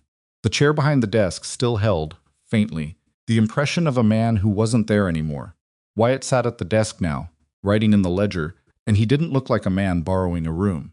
He looked like a man settling into something that had chosen him, even if he hadn't entirely chosen it yet. Caleb sat across from him and watched him write. "You need to send to the county seat," Caleb said. "Already drafted the message. Pruitt's writer is taking it out at first light." Wyatt didn't look up from the ledger. "I also wrote to the circuit judge's office. There are 8 men to process, and I don't have holding capacity for 8 men for more than a week. What's your plan for the week?" Wyatt set the pen down and looked at him. "The ones who can ride under guard go to the county jail by tomorrow afternoon. Vane stays here until Mrs. Tarrant clears him to travel, which she said might be 4 to 5 days. He paused. "I need a deputy. You need 2, Caleb said. "I know. I'm working on it." Wyatt leaned back in the chair. "Frank said he'd stand in temporarily. He's not deputized, and he's not trained, but he's present, which is what I need right now more than anything else." "Pruitt," Caleb said. "The old man from the feed store." Wyatt looked at him. "Pruitt's 71. He's also been in this town longer than anyone. He knows every face, every history, every piece of land from here to the county line. You don't need him to chase anyone. You need him to know things." Caleb shrugged. "A deputy who knows things is worth more than a deputy who runs fast." Wyatt was quiet, turning this over. "I'll talk to him." "Tonight," Caleb said. "Before he talks himself out of it." Wyatt almost smiled. "You've met him twice, met his type many times." Caleb stood. "He's the kind of man who'll say yes if you ask him, before he has time to think about his knees." This time Wyatt did smile, briefly, the tired, genuine smile of a man who'd forgotten he was still capable of it, and found the reminder unexpectedly welcome. The harder conversation happened after supper. Clara had fed everyone who was still standing, the townspeople who'd fought, the prisoners who needed feeding, the wounded who could eat Mrs. Tarrant who'd stayed later than expected in the boarding house dining room, producing an amount of food that seemed geometrically improbable given the size of her kitchen, and the fact that she'd also spent part of the afternoon watching an alley with a shotgun. After, when the room had thinned out and only a few people remained at the long table, Caleb, Wyatt, Frank, Agnes, Clara, the quiet that settled, was a different quiet than the one that had sat over Red Creek for 11 days. That quiet had been the quiet of held breath. This one was the quiet of people who'd burned through something enormous and were sitting in the space on the other side of it, not quite sure yet what the space looked like. Frank had a cut above his eyebrow that Clara had cleaned and taped with a strip of cloth, and it gave him a slightly subsided look that he seemed unaware of. Agnes had taken off her boots under the table and was sitting in her stockinged feet with her hands around a coffee cup, looking at nothing in particular. Clara was still moving, clearing things, rearranging things, the particular industriousness of a woman whose way of processing difficulty was to find more to do. Wyatt said, "I want to talk about what comes after." Frank looked up. After which part? After all of it. After the trial, after the county sorts the prisoners, after everything goes back to, he stopped. After everything goes back to whatever it's going to be. He looked around the table. Because I keep thinking about what Caleb said to me the first day. That Vane doesn't do partial. That he doesn't leave people alone because they stayed quiet. He paused. Vane's done. But Vane's not the condition. Vane's the symptom. The table was quiet. The condition, Clara said carefully, setting down the plate she'd been holding, is that Red Creek is a town with no circuit protection, limited law, and assets that someone who isn't Vane might also decide are worth taking. Yes, Wyatt said. So what do you propose? Wyatt laid his hands flat on the table. Permanent watch. Organized, not just Frank standing in, until I find someone in actual structure. A roster. People with designated roles who understand what they're for. He looked at Frank. You said it yourself 2 days ago. People who are working on something are less frightened than people who are waiting. Frank nodded slowly. The county won't fund it, Agnes said. Not for a town this size. I know. So it comes out of the town. Yes. Wyatt met her eyes. It comes out of the town that's still standing because the town stood up for itself. That seems like the right source. Agnes looked at him for a long moment, and her expression did something that might, on a different woman's face, have been called warmth, though on Agnes it presented more like the removal of skepticism. Tell me what you need, she said. The conversation that followed was practical and imperfect and ran long, and Caleb mostly listened. He offered observations when the geography of the town was relevant, the angles he'd mapped on his first morning, the positions that mattered, the weaknesses that remained. He pointed out twice that the plan being assembled was better than nothing, and not as good as they thought, and both times the people at the table absorbed this and adjusted rather than arguing, told him they were thinking clearly rather than hopefully, which was all he could ask. Around 9 o'clock, with the oil lamp burning low and Clara having finally sat down, Frank said, Caleb. Caleb looked at him. How long are you staying? The question was direct, and the table felt it everyone looking at him, or carefully not looking at him, which came to the same thing. Caleb thought about his gray horse, currently in the stable that Ethan kept, thought about the road west, which he'd been on before this, moving between places without a fixed destination in the way of a man who'd shed most of his fixed destinations over the years. He thought about what it would look like tomorrow, or the day after that, to ride out of Red Creek with the situation behind him in the state it was currently in. Few more days, he said, until Vane's moved, until the county men come. He paused. Until it's settled enough that what you've built holds without me standing in it. Frank nodded. That's fair. It's what I can offer, Caleb said. I'm not, he stopped, finding the words that were honest. I'm not the answer to what Red Creek needs long term. I'm an old man passing through who stopped. What you're building tonight, what Wyatt's organizes, and that's the answer. He looked at each of them in turn. Frank with his taped eyebrow, Agnes in her stockinged feet, Clara finally still, Wyatt with the badge catching the lamplight. I'm useful right now. I won't always be useful, and you shouldn't build anything that depends on me being here. Clara said, you know you could stay if you wanted. The offer was genuine and unadorned, and it landed with a weight that surprised him slightly, which in turn told him something about his own state that he'd been avoiding looking at. I know, he said. Thank you for saying it.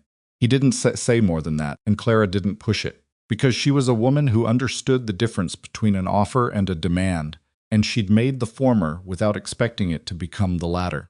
The night was quieter than any night Red Creek had had in weeks. Prisoners were secured.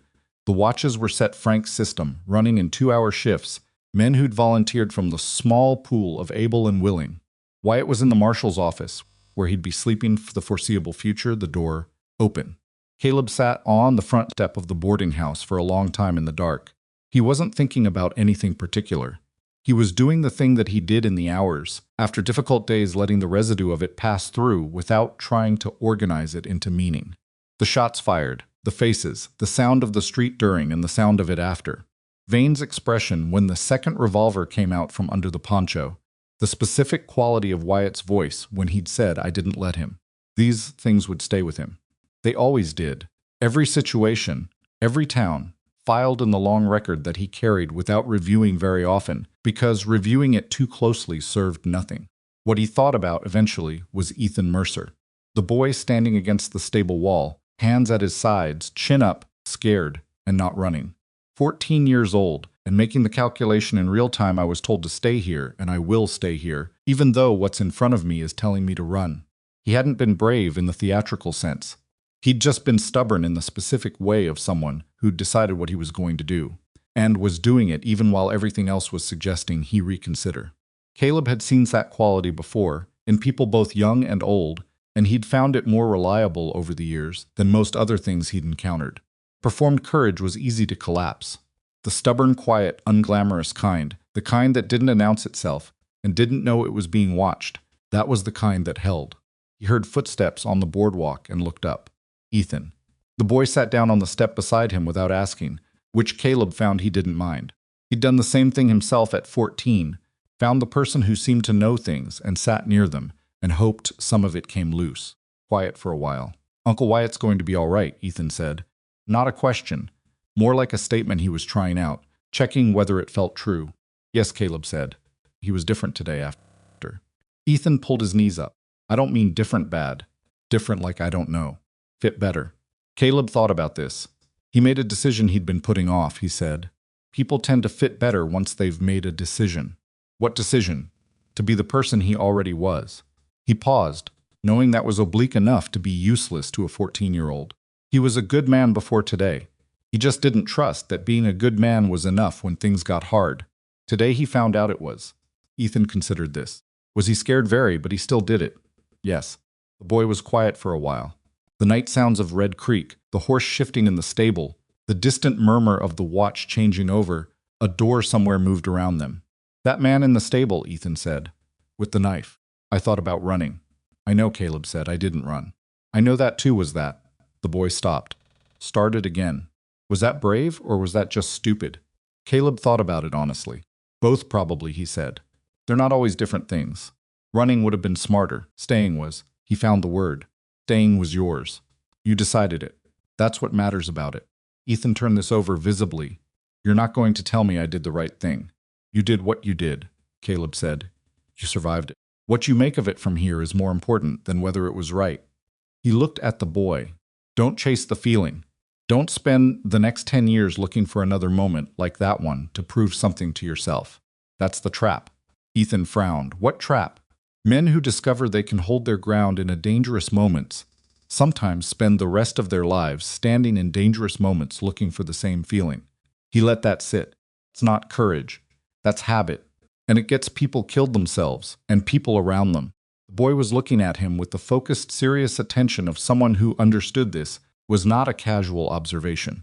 Like Vane, he said. Caleb looked at him. What makes you say that? He was fast. He could shoot. He probably did something brave once, a long time ago. Ethan's jaw worked. And then he kept doing it until the only thing he knew how to do was make people afraid of him.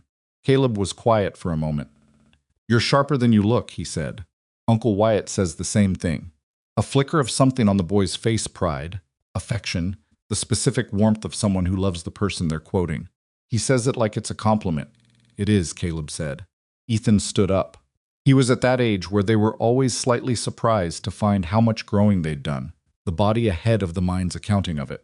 He looked down at Caleb with the specific expression of someone about to say something they've been working up to and have finally decided to say. Are you going to leave? He asked.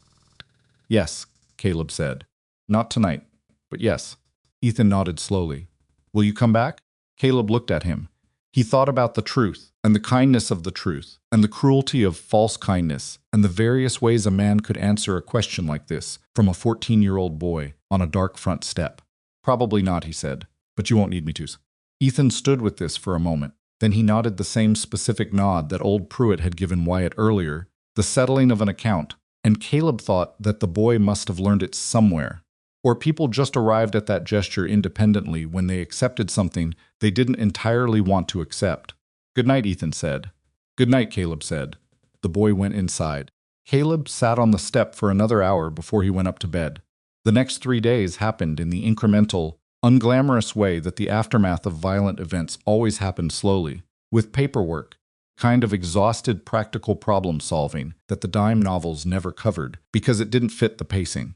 The 5 prisoners who could ride were transferred to the county jail the following morning under a guard of 3 men: Frank, a rancher's son, who volunteered, and a quiet man named Bauer, who'd worked freight for years and turned out to own a shotgun he was calm about using. The transfer took most of the day and went without incident, which was the best thing that could be said about it. Decker had given his full statement to Wyatt the night before, long and detailed and delivered with the particular honesty of someone who's made a calculation that the truth costs them less than the alternative. Wyatt had written it down word for word and had asked 3 follow-up questions, and by the end of it, Decker had told him 3 additional things about Vane's operations in the wider county that Wyatt hadn't asked about, but which were going to matter significantly to the circuit judge. Wyatt sent the statement along with the prisoners. Vane ran his fever. It came on the second night the way Mrs. Tarrant had predicted, and it ran hard through the following day. Wyatt checked on him every few hours, and Caleb checked on him once, not because he was worried about Vane particularly, but because leaving a wounded enemy entirely unwatched was a habit he couldn't break, regardless of circumstances. Vane was not entirely senseless fever. That kind rarely took a man completely, but he was diminished, and in his diminishment he was quieter. And in his quiet, he looked less like the man who'd walked into Boone's kitchen with a plan, and more like what he actually was underneath the plan, was someone who'd made a decision about what kind of person to be a long time ago, and had committed to it so completely that he'd forgotten it was a decision. On the second day of the fever, Caleb sat with him for 20 minutes. Vane looked at him from the narrow bed in the back room of the marshal's office, eyes fever-bright, face damp. "I would have taken this town apart," he said. His voice was rough and slow. "Piece by piece, until there wasn't anything left worth taking." "I know," Caleb said. "You stopped that." "The town stopped it," Caleb said. "It was one piece of it." Vane's eyes moved to the ceiling. He was quiet for a moment. "The deputy, he froze when I left. I saw it." He paused. "That kind of man doesn't usually come back from that." "Most don't," Caleb agreed. "He did. Why?" Caleb looked at him. It was a genuine question. Vane, sick and caught and reduced to a narrow bed, was asking it genuinely because it was a thing he actually didn't understand. Because he decided what the next decision was going to be, Caleb said. Vane stared at the ceiling. "That simple," he said. "Not quite a question, not quite contempt." "That hard," Caleb corrected. Vane didn't respond. His eyes closed, his breathing leveled into the slow rhythm of a man going back under. Caleb sat for a few more minutes, then left.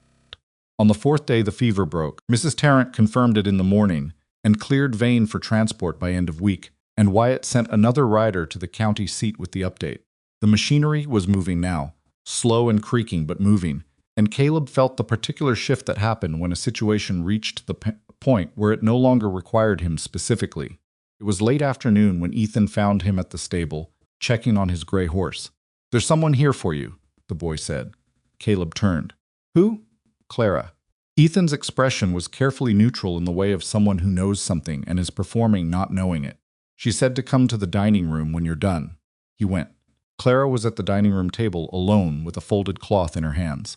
She set it on the table when he came in. He looked at it, a photograph, he realized, mounted on cardstock, the kind made at a proper studio. Picked it up. 2 men, standing in front of what appeared to be the marshal's office, in the specific stiff posture of men having their photograph taken in an era when photographs required you to hold still for longer than felt natural. One of them was older, broad-faced, with the settled look of someone who'd been in the same place for a long time and had stopped being surprised by it. The other was Wyatt, younger by several years, wearing a deputy's badge that sat slightly crooked on his chest. Caleb looked at Boone's face for a long moment. "When was this taken?" he said. 2 years ago, Clara said. "A photographer came through with a wagon studio." Boone said it was foolishness, and then spent 20 minutes making sure his hat was right before they did it. She paused. "Wyatt's been keeping it. He wanted you to have it." Caleb turned the photograph over. On the back, in handwriting he recognized as Wyatt's from the ledger, were 4 words, "He trusted you, too." Stood with this for a moment. The weight of it was not dramatic. It was quiet and specific, the weight of a thing being said that needed saying, and that arrived better late than not at all. He folded the cloth back over the photograph and put it in his coat pocket against his chest, with the careful placement of something that was going to travel a long way. "Tell him thank you," he said. "Tell him yourself," Clara said. "He's outside." Wyatt was sitting on the front step of the marshal's office, his office, in the same spot where he'd sat watching the South Road, on the day Caleb had ridden in. The light was going long and gold, the specific quality of late afternoon in that part of the territory, where the sky did something complicated with the dust and the distance that made everything look simultaneously very old and very present. Caleb sat beside him. They were quiet for a while. "Fever's broken," Wyatt said. "Our county men come Friday." "Good." Pruitt said yes, Wyatt said about the deputy arrangement. He complained about his knees for 10 minutes first, and then said yes. "I told you about the knees," Caleb said. Wyatt looked sideways at him. "You did." A pause. "Agnes is organizing the watch. She's made Frank captain of something he doesn't have a title for yet. He's insufferably pleased about it. Frank deserves to be insufferably pleased about something." Wyatt looked out at the street. The late light was making it look better than it was, covering the marks the shooting had left with the generous gold of a failing day. "You're leaving Sunday," Caleb said, "after the county men arrive." Wyatt nodded. He'd known. The knowing had been in him for days, and he'd been letting it sit, which was the right way to handle things you couldn't change. "I want to ask you something," Wyatt said, "and I want you to answer it straight." "All right. Did you know we'd win?" He looked at Caleb. "When you decided to stay. When you organized the positions and told me to put on the badge and all of it. Did you know how it was going to go?" Caleb looked at the street, thought about the question with the seriousness it was owed. "No," he said. "I knew what the odds were, and I knew what I could do to change them. Thought it was worth trying." He paused. "I didn't know. But you stayed anyway." Yes, Wyatt was quiet. The street was beginning to fill with the early evening movement of the town. People finishing their days, the smell of suppers starting, a child running somewhere that Caleb couldn't see but could hear, the ordinary texture of a place that was still alive. "Caleb." "Yeah, thank you for stopping." Caleb looked at him. Wyatt was looking at the street, not at him. The way men look away when they're saying something they mean enough that they don't want it complicated by eye contact. "You would have figured it out," Caleb said. "Eventually." Maybe Wyatt's jaw worked, but not before Vane burned it down. Caleb didn't argue with that. It was probably true. He put his hand briefly on Wyatt's shoulder. One firm contact, nothing prolonged, the way men who aren't accustomed to that kind of thing manage it, and then took his hand back and looked at the street. "Build something that doesn't need another man like me to come through," he said. "That's all I ask." Wyatt looked at him. "That's not a small ask," he said. "No," Caleb agreed. "It isn't." The evening was coming in around them, settling over Red Creek with the specific softness of an evening that arrives after a hard several days, and the town was moving through it with the slightly disbelieving quality of a place that had looked at the possibility of its own ending and come out the other side. Caleb sat on the step of Wyatt's office and listened to it happen around him, the ordinary sounds of a town doing its ordinary things, and he let it be enough. Across the street, in the window of the marshal's office, the lamp came on. Not Boone's lamp anymore, not borrowed light. Wyatt's lamp, in Wyatt's office, in a town that had decided it was going to be a town, which was the only decision that had ever kept a place alive when everything else was telling it to fold. Caleb reached into his coat and touched the photograph through the cloth. He left it where it was and watched the light in the window, and Red Creek moved around him into the evening. Friday came with a cold wind off the northern flats that nobody had predicted, the kind of wind that arrives in wet summer to remind you that the season's goodwill is not permanent. County men rode in before noon, 3 of them. A senior deputy named Aldis, who had the weathered competence of someone who'd processed a great deal of human wreckage over a long career and had stopped being surprised by any particular shape of it, and 2 younger men who deferred to him on everything without being told to. Wyatt met them in the street. Caleb watched from the boardwalk in front of the boarding house and did not insert himself into it, because it was not his meeting to be part of. He watched Wyatt shake hands with Aldis and walk him through what had happened with the clean, organized delivery of a man who'd spent the past 4 days putting things in order precisely for this moment: the ledger entries, Decker's statement, the names and conditions of the prisoners, the nature of Vane's wounds and misses, Tarrant's assessment of his transport readiness. Aldis listened without interrupting. He asked 4 questions when Wyatt finished. He looked at the badge on Wyatt's chest, the way experienced men look at things they're making judgments about, and whatever judgment he made he kept to himself, which was probably the right call. Then he asked to see Vane. Wyatt took him inside. Caleb stayed where he was. He'd said what he had to say to Vane already, and the county's business with the man was the county's business. He had no part in whatever happened to Colter Vane, From this point forward, the trial, the verdict, the sentence. The part that had been his was finished. What came after was the machinery of consequence doing what it was built to do, slowly and imperfectly and with the inevitable gaps that all human systems carry, but doing it. Frank came and stood beside him. "Aldous look like he knows what he's doing?" Frank asked. "Yes," Caleb said. "That's something." "It is." They watched the street. The two younger county men were at their horses, not quite sure what to do with themselves while Aldous was inside. And they were doing the thing young men do in that situation, standing slightly too straight, looking at things with slightly too much deliberateness, performing readiness for a situation that didn't require it at the moment. Frank crossed his arms. "Agnes has already corrected one of them about where to tie his horse." "She's not wrong about where to tie horses," Caleb said. "No," Frank agreed. "She's never wrong about practical things. It's everything else she negotiates." He was quiet for a moment.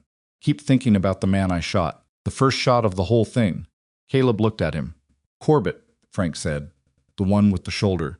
He's alive. He's on his way to the county jail with the others." He uncrossed his arms and put his hands in his pockets. "I don't feel I thought I'd feel something specific about it. Worse or better. It's just there." "Yes," Caleb said. "That's what it's like. You told me that already. Sometimes you have to hear a thing and then experience it and then hear it again before it makes sense," Caleb said. Frank thought about this. "How many times have you had to hear it?" "Still hearing it," Caleb said. Frank looked at him with the expression of a man who'd expected a more resolved answer and was adjusting his expectation accordingly. Then he nodded, slowly, the nod of someone accepting a truth that turns out to be less comfortable than the version he'd imagined, but more durable. Aldous came out of the marshal's office 20 minutes later. He went to his horse, retrieved something from his saddlebag, and went back inside.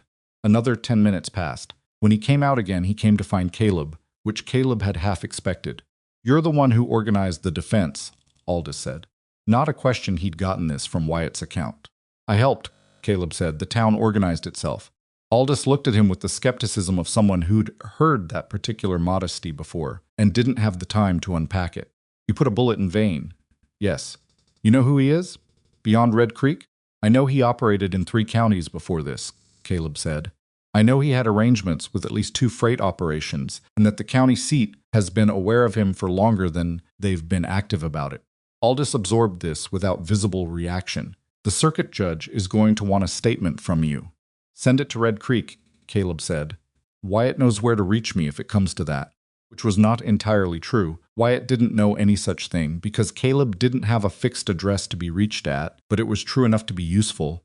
Caleb had learned that the circuit judge's desire for statements existed in direct proportion to how much work it took to obtain them, and that a man who'd left town was harder to work for than a man who was present. Aldous looked at him for a moment, with the eyes of someone deciding how much to push on something. "He'll live," Aldous said, Vane. "Mrs. Tarrant's assessment holds.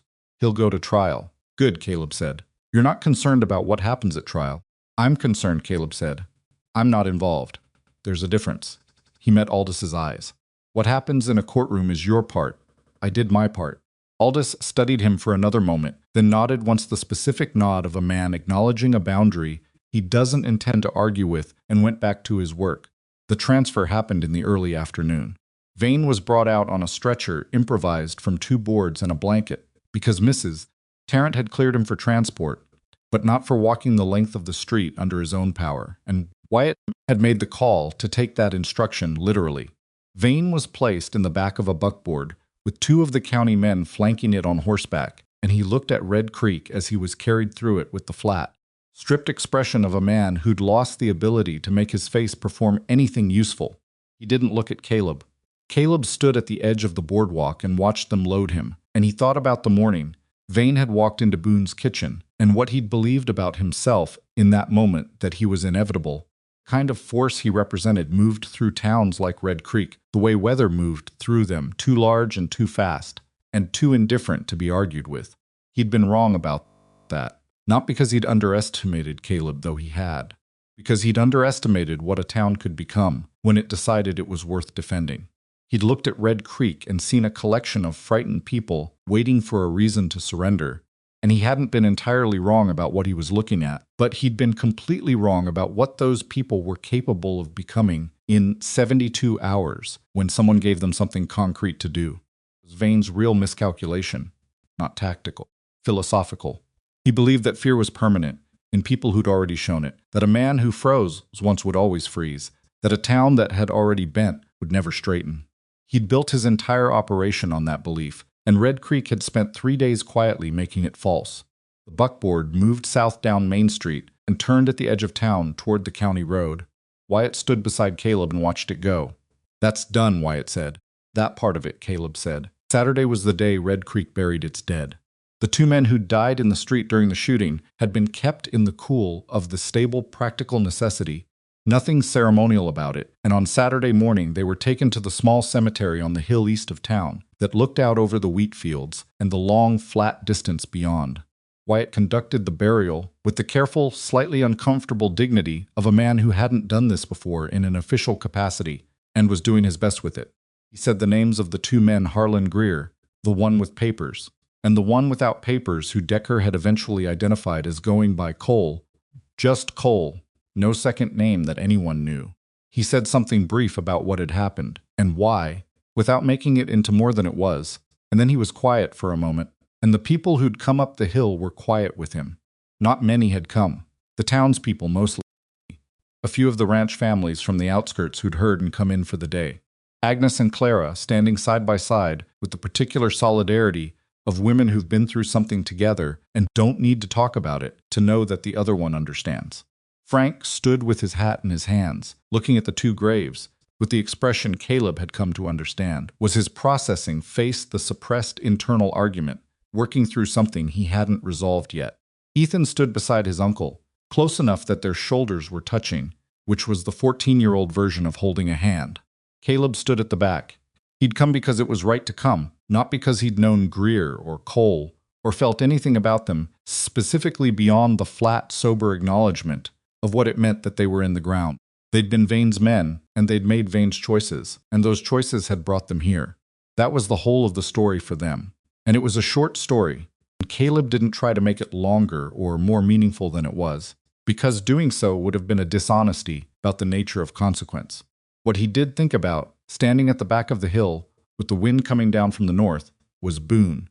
Boone's grave was on the same hill, 20 yards to the west, marked with a simple wooden cross and a flat stone that someone had carried up from the creek and set at the base of it.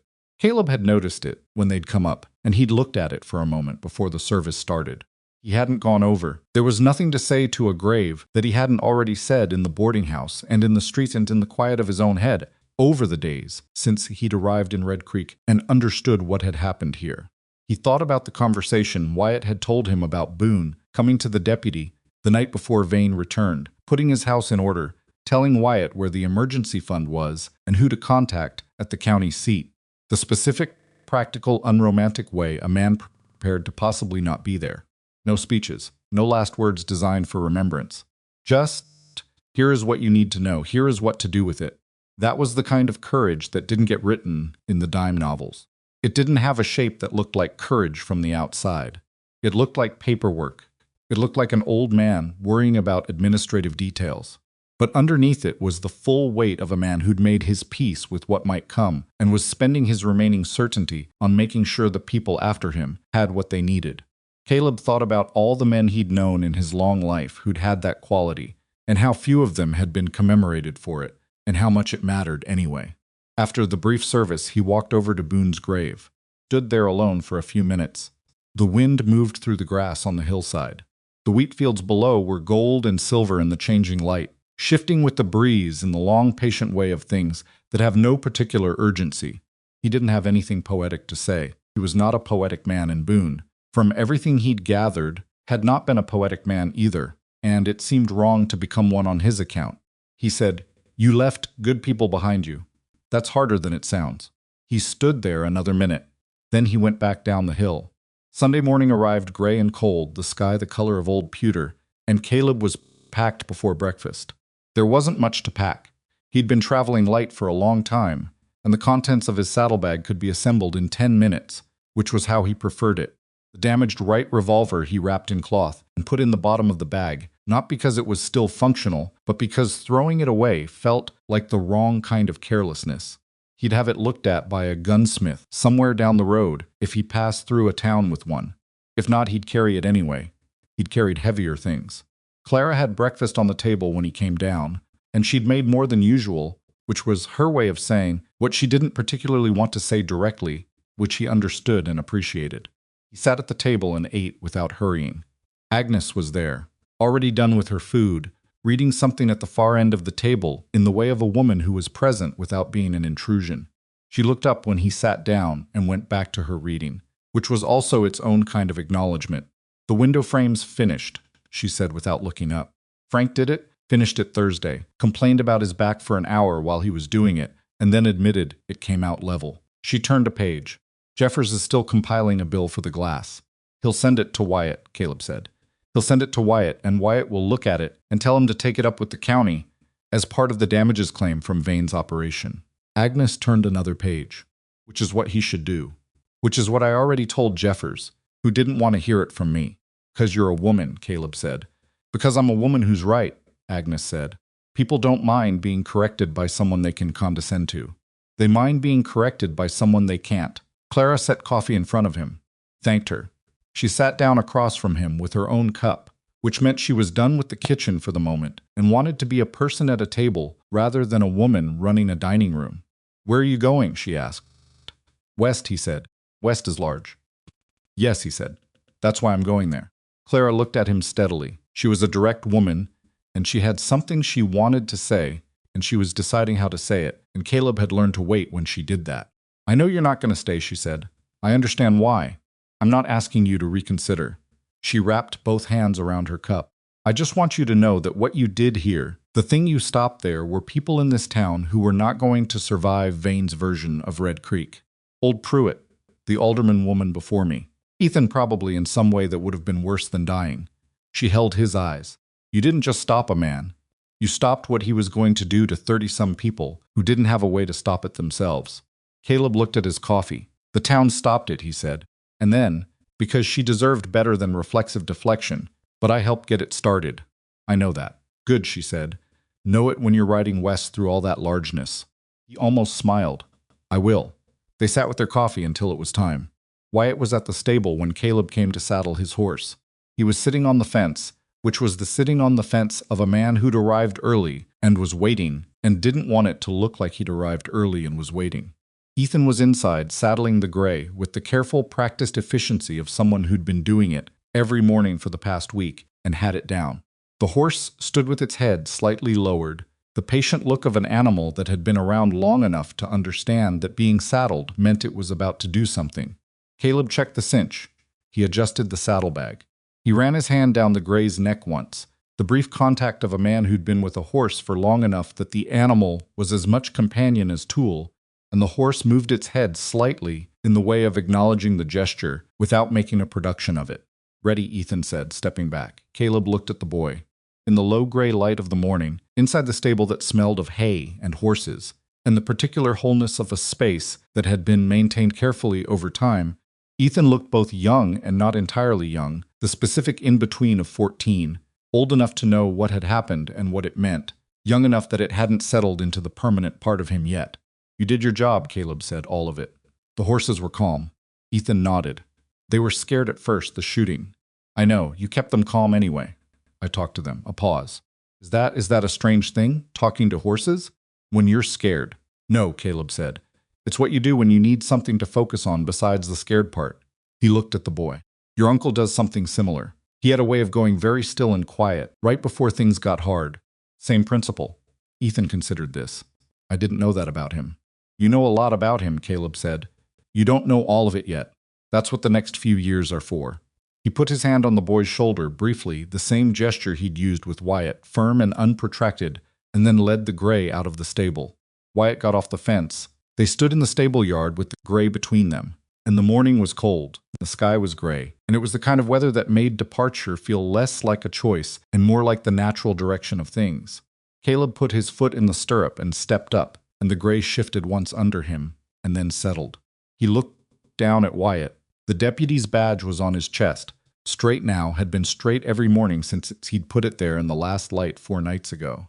His face had something in it that hadn't been there, When Caleb had ridden into town on the gray horse and found him sitting on the step of someone else's office, a particular quality of settledness, the look of a man who'd moved into his own life, rather than standing at the edge of it waiting for permission.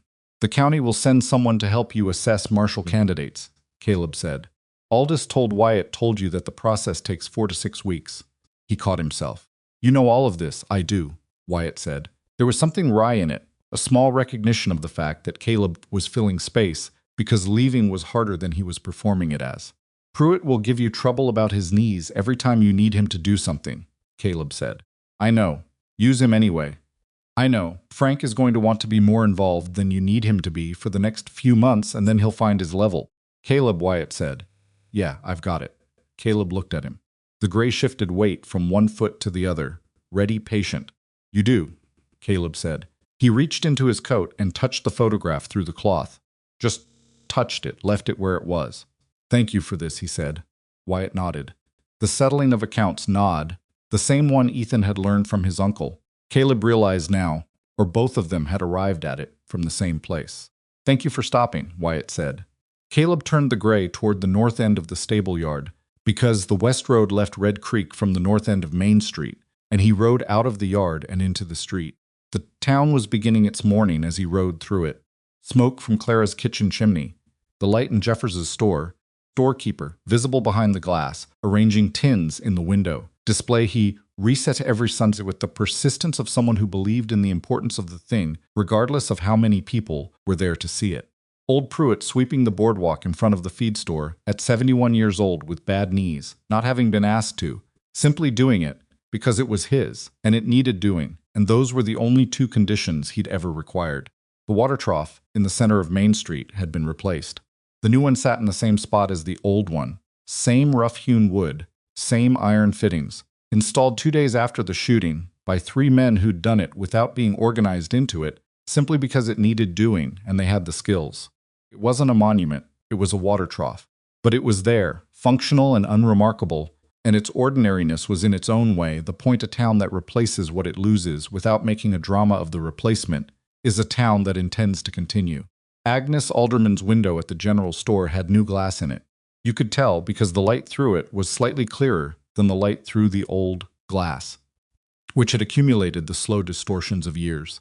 The frame around it was true and level because Frank had done it, and Frank did things true and level even when he was complaining about his back. Caleb rode the length of Main Street at a walk. He didn't look back, not because looking back was weakness, but because what he would have seen if he'd looked back was Wyatt standing in front of the marshal's office, watching him go, and that image he already had without needing to confirm it, and he was going to carry it anyway. He turned north and west at the edge of town, onto the road that ran alongside the wheat fields before curving west into the open territory beyond. He rode for about an hour before he stopped. He stopped not because he was tired or because the horse needed water, but because he reached a rise in the road where the country opened up to the west, in a way that required acknowledgement. The wide flat of it, the long pale distance, the sky doing its complicated thing with the cloud cover, and the light that found gaps in it and sent long columns of illumination down onto the landscape in no particular pattern. He sat on the gray and looked at it for a while. He thought about what he was carrying west with him, the photograph in his coat, the damaged revolver in the saddlebag, the working revolver on his left side, the memory of Boone's face in the photograph, stiff and slightly self-conscious in the way of a man who'd agreed to something he thought was foolish and was doing it anyway, the memory of Wyatt's badge catching the light, the memory of Ethan's chin staying up in the stable, hands at his sides. He thought about Vane, not with hatred, not with satisfaction, not with the complex brew of emotions that the dime novels suggested a man should feel when he'd brought a villain to account. Thought about Vane the way he thought about weather, as something that had moved through and was now elsewhere, doing what it did in other places, transformed now by the fact of its encounter with Red Creek into something that had a name and a record and a trial ahead of it, rather than a territory to move through unchecked. He thought about what Vane had said, in The Fever, about men like Caleb. The ones who'd been doing it long enough to know it doesn't feel the way it's supposed to. He was right about that. It didn't. The first time Caleb had stood in a situation like the one in Red Creek, he'd been 26 years old, and it had felt like something enormous, electric, significant, The kind of moment that seemed to rearrange the proportions of everything, before and after it. He'd carried that feeling for years, and somewhere along the way, the feeling had changed. Not diminished exactly, but clarified, stripped of its romance. What remained was something harder and less comfortable, and he'd come to understand, more true. Felt like a weight. That was the honest description.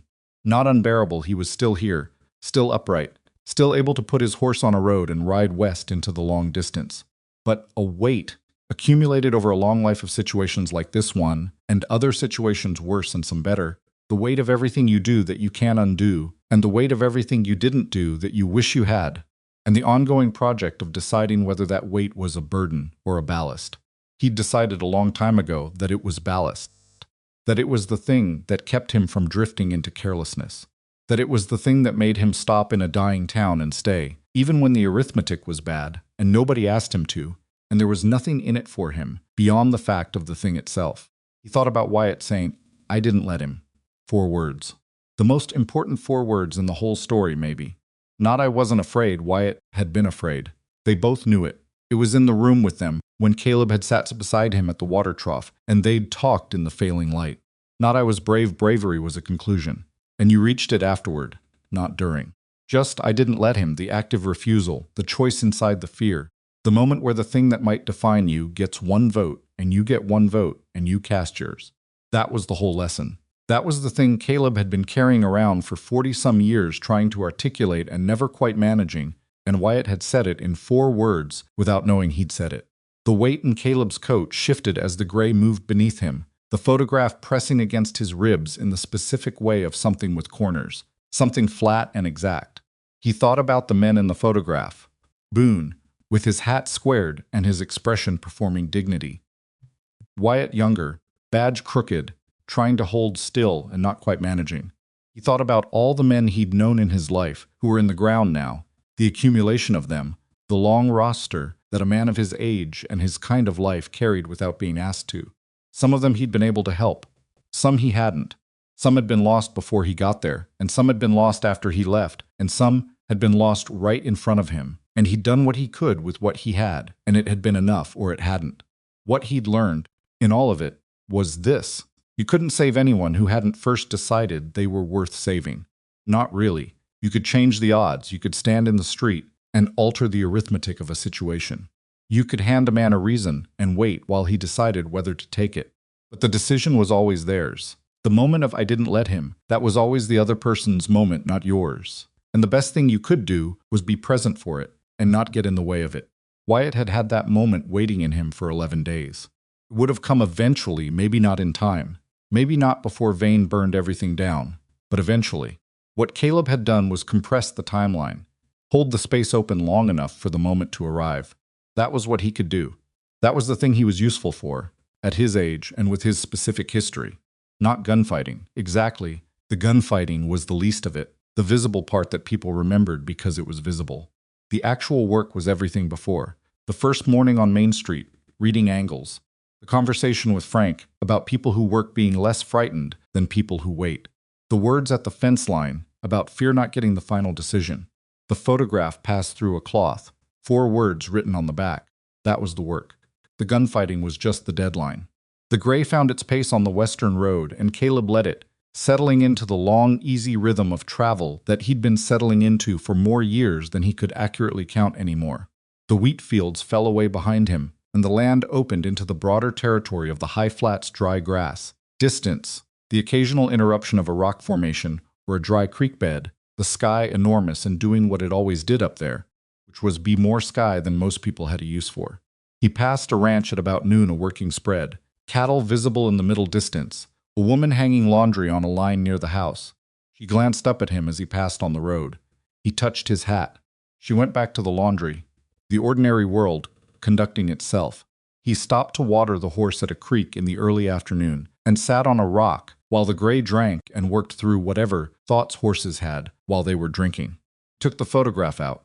He looked at it for a while in the flat afternoon light, the 2 men stiff in front of the marshal's office. The particular quality of a photograph from this era where everyone looked like they were preparing for something solemn, even when they weren't. Boone had trusted him. That was what the 4 words on the back meant. translated from Wyatt's handwriting into what Wyatt actually meant. Boone had talked about Caleb to Wyatt at some point, had mentioned him, had spoken well enough of him that Wyatt, on the other side of everything that had happened, had wanted him to know that the trust went both directions, that Boone had known, or believed, or hoped, that if something happened and the town needed someone, Caleb might come through. He didn't know whether to feel the weight of that or the warmth of it. Both, probably. He folded the cloth back over the photograph and put it in his coat. Thought, Boone believed that trust was worth extending even when you couldn't guarantee the return. That was the specific bet a man like Boone made his whole life, extending trust to a deputy who'd freeze, extending good faith to an outlaw who'd break it, extending the benefit of the doubt to a town that hadn't yet decided to deserve it. Some of those bets paid off and some didn't, and Boone had understood this and kept making them anyway, because the alternative was vain. The alternative was a world where you only extended trust after it was proven, only acted on certainty, only stood up when you were guaranteed to win, which meant, practically, that you never stood up at all, because certainty wasn't something the world handed out in advance. Vane had been fearless. He'd made that clear enough. In his walk through Red Creek, in his voice at the confrontation, in the practiced ease of a man who'd operated without significant opposition for long enough that opposition had stopped feeling like a real variable. But fearless wasn't the same as brave. Caleb had understood this for a long time, but Red Creek had made him understand it differently, more specifically, in a way that felt less like a principle and more like a fact he'd touched. Wyatt had been terrified, had frozen once, had carried the shame of it for 11 days, had sat on the step of a borrowed office with a badge in his pocket instead of on his chest. And then he'd pinned it on in the failing light and walked to the center of Main Street and stood there with his hands, shaking, while 7 armed men rode toward him. That was brave. Vane walking into Boone's kitchen that was fearless, fast and cold and efficient and utterly without the weight that Wyatt had been carrying. Vane didn't feel the weight because he'd decided, a long time ago, that other people's lives weren't worth the weight. He'd made himself into something that moved through consequences without collecting them. And that, Caleb thought, was why he'd lost. Not because Caleb's revolver had been more accurate, not because the town's defense had been better organized, but because a man who doesn't collect the weight of what he does eventually loses the ability to calculate correctly, loses the sense of what things cost, what they're worth, why any of it matters enough to fight for. Vane had looked at Red Creek and seen something with no spine. He'd missed what was actually there, which was people who'd lived in a place long enough to know what it was worth, who'd built things and kept things and tended things, and who, when someone arrived and made the cost of all of that visible by threatening to take it, were capable of something Vane had no framework for. He'd missed Frank, who'd built his smithy piece by piece and had 20 years of himself in its walls. He'd missed Agnes, who'd outlasted a husband and a drought and the slow death of the town's commerce, and who was still here, still reading at the end of the table, still correcting people about where to tie their horses. He'd missed Clara, who kept a boarding house in a dying town because it was hers to keep, and that was sufficient reason. He'd missed Pruitt, sweeping his boardwalk at 71. He'd looked at all of that and seen softness. He'd never understood that the people who stay in a place when it's going wrong are the hardest people there are. The afternoon moved on. Caleb rode west through the long light, the gray finding its easy pace and holding it, the country opening around him into the broad, indifferent distances of the territory. He was 63 years old. He had one working revolver on his left side, and a broken one in his bag and a photograph in his coat, and the accumulated weight of a long life conducted in the specific way he'd conducted it, which had not always been right and had not always been kind, but had been as much as he could manage, honest. He thought, the 2 guns. He'd been asked about that, over the years, in various formulations. Why 2? What's the second one for? Isn't 1 enough? He'd given different answers at different times, depending on his mood and who was asking and what he felt like saying. The true answer was this. The first gun was for the situation as you'd planned for it. The second gun was for the situation as it actually was. You planned for one thing and got another. You prepared for 6 men and got 7. Prepared for 3 days and got 2. You prepared for a confrontation in the street and got an arsonist in the stable and an assassin in the alley and a fevered man asking honest questions from a narrow bed. The second gun was the acknowledgement that your plan was a guess and reality was not obligated to honor it. It was the physical form of the knowledge that the gap between what you expected and what actually happened was always there, always would be there, and that the only response to that gap was not better planning, but better adaptability. Carried 2 guns because he'd learned, the hard way, that the situation would always find a way to take the first one. The situation always found a way. What you had to keep in reserve, what you could not afford to spend in the first exchange, no matter how confident you were, no matter how good your angles were, was something to meet the situation with when it became something you hadn't anticipated. That was true of revolvers. It was true of most things. He thought about Wyatt, standing in the center of Main Street with his hands shaking. The first shot had missed. The second had connected. He'd had something in reserve when the first attempt came up short. Not a second gun, something older and less mechanical than that. The ability to take the miss and not let it be the end of the story. That was what you passed on, not technique, not speed, not the specific geography of how to defend a town against a man like Vane. You passed on the understanding that the first attempt was not the whole of what you had, that failure was not a permanent address, that the moment after the moment you failed was still a moment, and it still asked something of you, and you could still answer it. Ethan would carry that. He'd carry it without knowing he was carrying it, which was the best way knowledge worn into the body, not sitting in the mind where it could be second-guessed. Wyatt would carry it more consciously, with the full weight of everything it had cost to learn it, which would make him a better marshal than a man who'd never had to figure it out. Red Creek would carry it in the way that towns carry things in the replaced water trough, in the level window frame, in the watch roster. Agnes was running with the precision of someone who'd been waiting for a useful thing to organize. In the ledger, Wyatt kept in the desk the names and the record, the ongoing evidence that someone was paying attention. The sun was going down by the time the western road crested the last rise that gave a view back east, and Caleb stopped the gray at the top of it. He could see very faintly at the edge of visibility the collection of buildings that was Red Creek. Too far to make out detail, just the shape of it against the flats, the dark interruption of structures against the pale evening sky. He sat there for a moment, not looking for anything specific, not expecting anything, just sitting with the fact of the view the town behind him that was still standing, still lit, still occupied by people who'd decided it was worth the trouble of continuing. Thought that's enough, it was. It was exactly enough. Not more than he'd hoped for, not the clean resolution of a story that knew it was a story and had arranged itself accordingly. Just a town that was going to make it through the next week, and then probably the next month, and then at some point it would face another difficulty, because that was what places that persisted did. They faced one thing, and then another, and the test was never whether the difficulty came, but whether the people in it had built something that could absorb the difficulty without coming apart. Red Creek had built something, imperfectly, over 72 hours out of available materials and insufficient sleep, and the specific stubborn energy of people who'd been frightened long enough that frightened had stopped being a useful mode. It wasn't finished, it would need tending. Wyatt would make mistakes, and Pruitt's knees would give him genuine trouble, and Frank would want to be more involved than necessary, and Agnes would correct people about practical things, and Clara would keep feeding everyone, and Ethan would grow up. Probably do something that would worry his uncle, and the whole complicated enterprise of a community continuing would proceed with all its gaps and friction and necessary adaptation. Proceed. Caleb turned the gray west. The last light was going gold and long across the flats, the specific light of a day finishing itself honestly, without drama, the way most good days finished if you let them. He rode west into it. Behind him, Red Creek held its shape against the evening sky for a while longer, and then the road curved, and the rise fell away. And it was gone from view, not from memory, not from the coat pocket where the photograph rode against his ribs, but from the particular geography of what he could see in front of him. He rode west, carrying what he'd picked up and leaving what he'd put down, which was the only way he'd ever known how to travel, moving forward with the weight of what mattered, and the clear-eyed knowledge that the second gun was always there, when the first one wasn't enough, and that the second gun wasn't really about guns at all. It was about refusing to let the first loss be the last word. That was the whole of it.